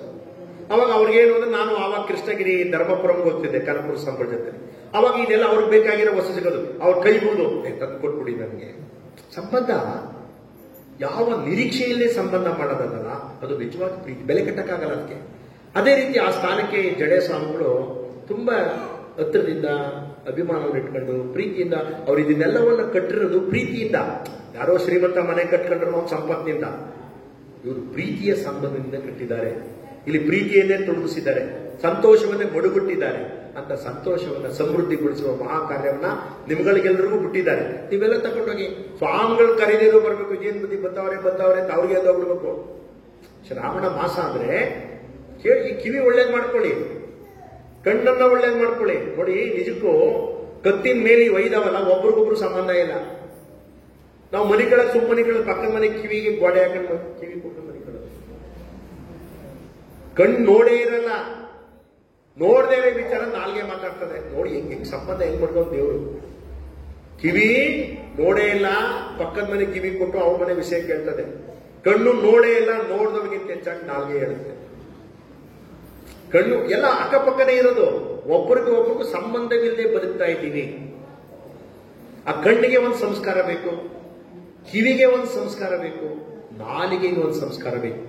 ಇವತ್ತು ಸ್ಟೈನ್ಲೆಸ್ ಸ್ಟೀಲ್ ಬ್ಲೇಡು ಭಾರಿ ಕಲ್ಲು ಕತ್ತರಿಸಕ್ಕೂ ಆಗದೇ ಇಲ್ಲ. ಅದರಲ್ಲಿ ಈ ನಾಲ್ಗೆ ಮನಸ್ಸು ಮಾಡಿದ್ರೆ ಅಂತ 100 ಬಂಡೆಗಳನ್ನ ಕತ್ತರಿಸಿಕೊಡ್ತದೆ.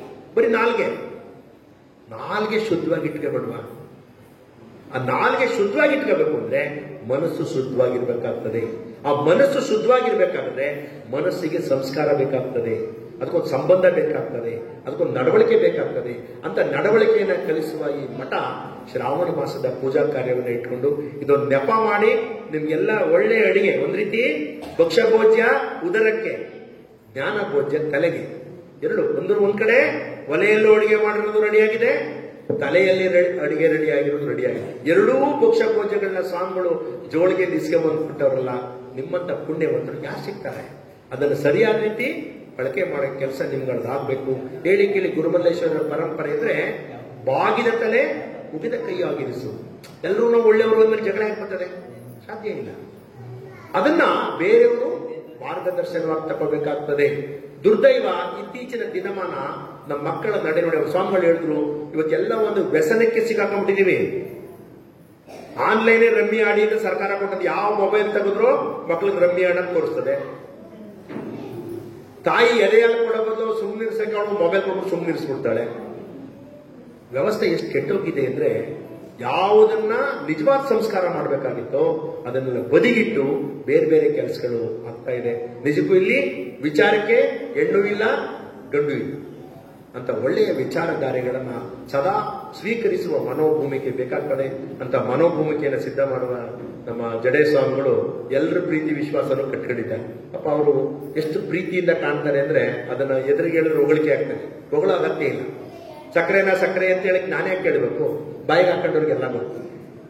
ನಾನೇ ಹೇಳಿ ಸಕ್ಕರೆ ಸಿಹಿಯಾಗದೆ ಅಂದ್ರೆ ಇದೇನು ಬುದ್ಧಿಯವ್ರು ಅದೇ ಅಂತ ಹೇಳ್ತಾರೆ, ನಿಮ್ ಮುನ್ಸ್ಕೋಯ್ತದೆ. ಸಕ್ಕರೆ ಹೆಂಗದೆ ಅಂತ ತಿಂದವ್ರಿಗೆ ಮಾತ್ರ ಗೊತ್ತು. ಸ್ವಾಮಿಗಳ ಬದುಕು ಮತ್ತು ಅವ್ರ ಜೀವನ ಬಹಳ ಸಿಹಿಯಾದ ಬದುಕನ್ನು ಕಟ್ಕೊಂಡಿದ್ದಾರೆ. ಎಲ್ಲರ ಬಾಂಧವ್ಯವನ್ನು ಬೆಳೆಸ್ಕೊಂಡಿದ್ದಾರೆ. ಸಣ್ಣವರು ದೊಡ್ಡವರು ಒಂದೇ ಎಲ್ಲ ಜೊತೆಗಾಲಿನ ಸ್ವಾಮಿಗಳಿಗೆ, ಆಮೇಲೆ ಹಿರಿಯರನ್ನು ಕಂಡ್ರೆ ತುಂಬಾ ಗೌರವ ಅವರಿಗೆ. ಅದು ನಮಗೆ ಬಾಗಿದಂತಲೇ ಮುಗಿದ ಕೈಯಾಗಿ ಅವ್ರ ಕಿಂಕರತ್ವ ಈ ಮಠದ ಸುಂದರವಾದ ಭವನವನ್ನು ಕಟ್ಟಕ್ಕೆ ಅವಕಾಶ ಇದೆ. ಭಾವನೆಗಳನ್ನ ಕಟ್ಟಿದ್ದಾರೆ, ಪ್ರೀತಿಯನ್ನ ಕಟ್ಟಿದ್ದಾರೆ. ಭಿಕ್ಷುತ ಮಠಗಳ ಸಾಲಿನಲ್ಲಿ ದೇವರವರ ಮಠದ ಪರಂಪರೆಯಲ್ಲಿ ಒಬ್ಬ ಭಿಕ್ಷುತ ಸ್ವಾಮಿಗಳು ಹೀಗಿರಬೇಕು ಅನ್ನೋದನ್ನ ಕಲಿಸ್ಕೊಟ್ಟಿರೋ ಸ್ವಾಮಿಗಳು ಅಂದ್ರೆ ಆ ಜಡೆ ಸ್ವಾಮಿಗಳು ಅಂತ. ಅವ್ರಿಗೆ ಆ ಗುರುಮಲ್ಲೇಶ್ವರ ಆರೋಗ್ಯ ಭಾಗ್ಯ ಕೊಡ್ಲಿ. ಅವ್ರು ಹೇಳ್ತಾರೆ, ನನ್ ಶುಗರ್ ಜಾಸ್ತಿ ಆಯ್ತು ಕಣಪ್ಪ ಅಂತಾರೆ. ಅಯ್ಯೋ, ಶುಗರ್ ಮನ್ಸಿಗೆ ಬಂದಿದೆ, ನಿಮಗೆ ಬಂದಿಲ್ಲ, ತಕಳೆ ಒಂದು ಜಿಲೇಬಿ ತಿನ್ನಿ.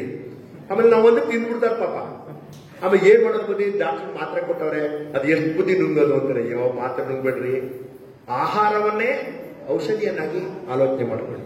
ದುರ್ದೈವ ಈ ಕೊಡುವಂತ ವಿಜ್ಞಾನದ ಔಷಧಿಗಳು ಸಹ 5 ಡೋಸೇಜ್ ಕೊಟ್ಬಿಟ್ಟು ಶುಗರ್ ಏನಿದ್ರು ಶುಗರ್ ಗೊತ್ತಾಗ್ತದೆ. ಅವ್ರೇನು ನೀವು ಹೇಳೋ ಸರಿ ಬುದ್ಧಿ, ಶುಗರ್ ಅಂತ ನಮ್ಗೆ ಇಲ್ವೇ ಇಲ್ಲ, ಸ್ವಲ್ಪ ಮೇಂಟೈನ್ ಮಾಡ್ಬೋದು ಹಂಗಂತೇಳಿ ಮಾತ್ರೆ ಬಿಟ್ಬಿಡ್ಬೇಡಿ. ಗಾವಣಗೆರೆ ಸ್ವಾಮಿಗಳು ಬಿಟ್ಬಿಟ್ರೆ ನಿಮ್ಮೂರು ಜನ ಸುಮ್ಬಿಟ್ಟಾರ. ನಮ್ಮ ಸ್ವಾಮಿಗಳು ಮಾತ್ರೆ ನುಂಗ್ತಿದ್ರು, ಅದ್ಯಾರ ಸ್ವಾಮಿಗಳು ಒಂದು ಮಾತ್ರೆ ನುಂಗ್ಬಿಡಿ ಅಂತ ಹೇಳ್ಬಿಟ್ಟು ಹೆಚ್ಚು ಕಮ್ಮಿ ಮಾಡ್ಕೊಬೇಡಿ, ಸ್ವಲ್ಪ ಬ್ಯಾಲೆನ್ಸ್ ಮಾಡಿ. ಈಗೂ ಇರಿ ಅದು ಅವಾಗಂತೂ ಅವ್ರ ಆರೋಗ್ಯ ಸುಧಾರಿಸ್ತು. ಹಾಗೆ ಈ ವ್ಯವಸ್ಥೆಯನ್ನು ಗಟ್ಟಿಗೊಳಿಸುವ ಮಹಾ ಕಾರ್ಯವನ್ನ, ಆರೋಗ್ಯ ಭಾಗ್ಯವನ್ನ ಕಳಿಸ್ಲಿ, ಅವ್ರ ಆರೈಕೆ ಇರಲಿ. ಅವ್ರ ಇನ್ನೂ ವಿಚಾರಧಾರೆಗಳು ಜನರಿಗೆ ಎಲ್ಲ ಹಂಚಿ ಕೊಡುವ ಮಹಾ ಕಾರ್ಯ ಆಗಲಿ ಅಂತ ಹೇಳ್ತಾ ಸದ್ಗುರುವಿನಲ್ಲಿ ಕೇಳ್ತಾ, ಇಷ್ಟೊಂದು ಚಂದ ಕಾಣಿಸಲ್ಲ ನಿಮ್ಮೆಲ್ಲರಿಗೂ, ಕೇಳಿದ ಮಹನೀಯರಿಗೂ, ಯೋಜನೆ ಮಾಡಿದ್ವಿ ಮತ್ತೆಲ್ಲ ದಾಸೋಹ ಮಾಡ್ತಿದ್ದಾರೆ. ಅವರು ಹೇಳಿದ್ರು, ಯಾಕೆಂದ್ರೆ ಈ ಕಾರ್ಯ ದಾಸೋಹ ಅಂದ್ರೆ ನಮ್ಮ ಜನ ಎತ್ತದಕ್ಕೆ ಖುಷಿಯಾಗ ಕೊಡೋ ಕಾರ್ಯದಲ್ಲಿ ಮಾತ್ರ ಈ ಸಮುದಾಯದ ಮುಂದೆ ಯಾರು ಕೊಡ್ಲಾರದು ಅಂತ ಪ್ರೀತಿಯನ್ನು ಕೊಟ್ಟಿದ್ದೀರಿ, ದಾಸೋಹಕ್ಕೆ ಸಹಾಯ ಮಾಡಿಕೊಟ್ಟಿದ್ದೀರಿ. ನಿರಂತರ ನಡೆಯುವ ಈ ಕಾರ್ಯ ಪೂಜ್ಯರಿಂದ ಆಗ್ಲಿ ಅಂತ ಹೇಳ್ತಾ, ನಮ್ಮನ್ನು ಪ್ರೀತಿ, ನಮ್ದು ಆ ಕಡೆ ಪಿರಿಯಾಪಟ್ಟಣ ಆ ಕಡೆ ಬಾರ್ಡ್ರು ನಾನು ಇಲ್ಲೇ ಕರೀವಿ ಸ್ವಾಮಿ ಸಾಕು, ಇಲ್ಲ ನೀವೇ ಬರಬೇಕು ಬುದ್ಧಿ ಅಂತ ಬರ್ತೀನಿ ಬಿಡ್ರಿ. ನೆನ್ನೆ ಮೊನ್ನೆ ಕರೀವಿಲ್ಲ, ನಾವು ಬರೋಕ್ಕಾಗಲ್ಲ, ನಾನು ಇವತ್ತೇ ಬರ್ತೇನೆ. ಯಾವತ್ತೂ ಒಂದಿನ ಬರ್ತೀನಿ ಅಂತ ಇಲ್ಲೇನು ಹಂಗಾಗಲ್ಲ, ಇಂಥ ದಿನವೇ ಬರಬೇಕು. ಪ್ರೀತಿಗೆ ನಾವು ಸಹ ಅಭಿಮಾನಿಗಳಾಗಿ ಹಿತೈಷಿಗಳಾಗಿ ಬಂದಿದ್ದೀವಿ. ದಯಾಮಯನಾದ ಮಂಗಲ ಮೂರ್ತಿಯ ಅನುಗ್ರಹ ಎಲ್ಲರ ಮೇಲೂ ಇರಲಿ ಅಂತ ಹೇಳ್ತಾ ನನ್ನ ಮಾತನ್ನು ಮುಕ್ತಾಯ ಮಾಡ್ತಾ ಇದ್ದೀನಿ. ಆಶೀರ್ವಾದ ಶ್ರೀ ನಟರಾಜ ಸ್ವಾಮಿಯವರಿಗೆ ಜಡೆ ಸ್ವಾಮಿಯವರ ಭಕ್ತಿಪೂರ್ವಕ ಗೌರವ ಸಮರ್ಪಣೆ.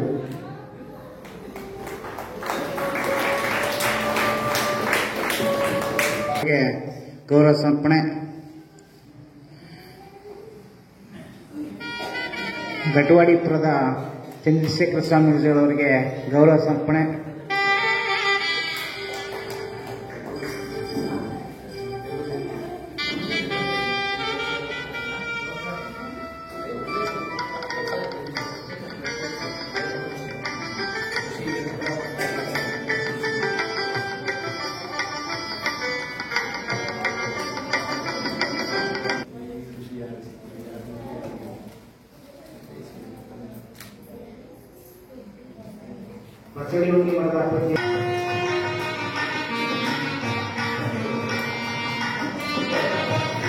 ಕೆಲವರು ನಮ್ಮದ ಸ್ನೇಹಿತರಿಗೆ ಸ್ವಾಮಿಯವರಿಗೆ ನಮ್ಮೆಲ್ಲರ ಪರವಾಗಿ ಅವರ ಪಾದಪತ್ನಿಗಳಿಗೆ ಗೌರವವನ್ನು ಸಲ್ಲಿಸಲಾಗ್ತದೆ. ಹಾಗೂ ಕೃಷಿಕಟ್ಟಾಗಿ ನೆರವೇರಿಸಿಕೊಂಡಂತ ಪ್ರಶಾಂತ್ ಶರಣ ಅವರು ಇಂತಹ 1 ಗಂಟೆಯ ಪ್ರವಾಸ ಸಾಗಿದು ಸಖತ್ ಸುಮಾರು ಆ ವೇಳೆ ಸ್ಥಗಿತಗೊಳಿಸಿದ್ದಾರೆ. ನಾವು ಈ ಕಾರ್ಯಕ್ರಮಕ್ಕೆ ಭಾಗವಹಿಸಿರ್ತಕ್ಕಂಥ ಸುತ್ತಮುತ್ತಲಿನ ಶರಣ ಬಂಧುಗಳಿಗೆ, ನಮ್ಮ ಗ್ರಾಮದ ನಾಯಕರಿಗೆ ಹಾಗೂ ಎಲ್ಲ ಶರಣ ಬಂಧುಗಳಿಗೆ ಹೃತ್ಪೂರ್ವಕವಾದ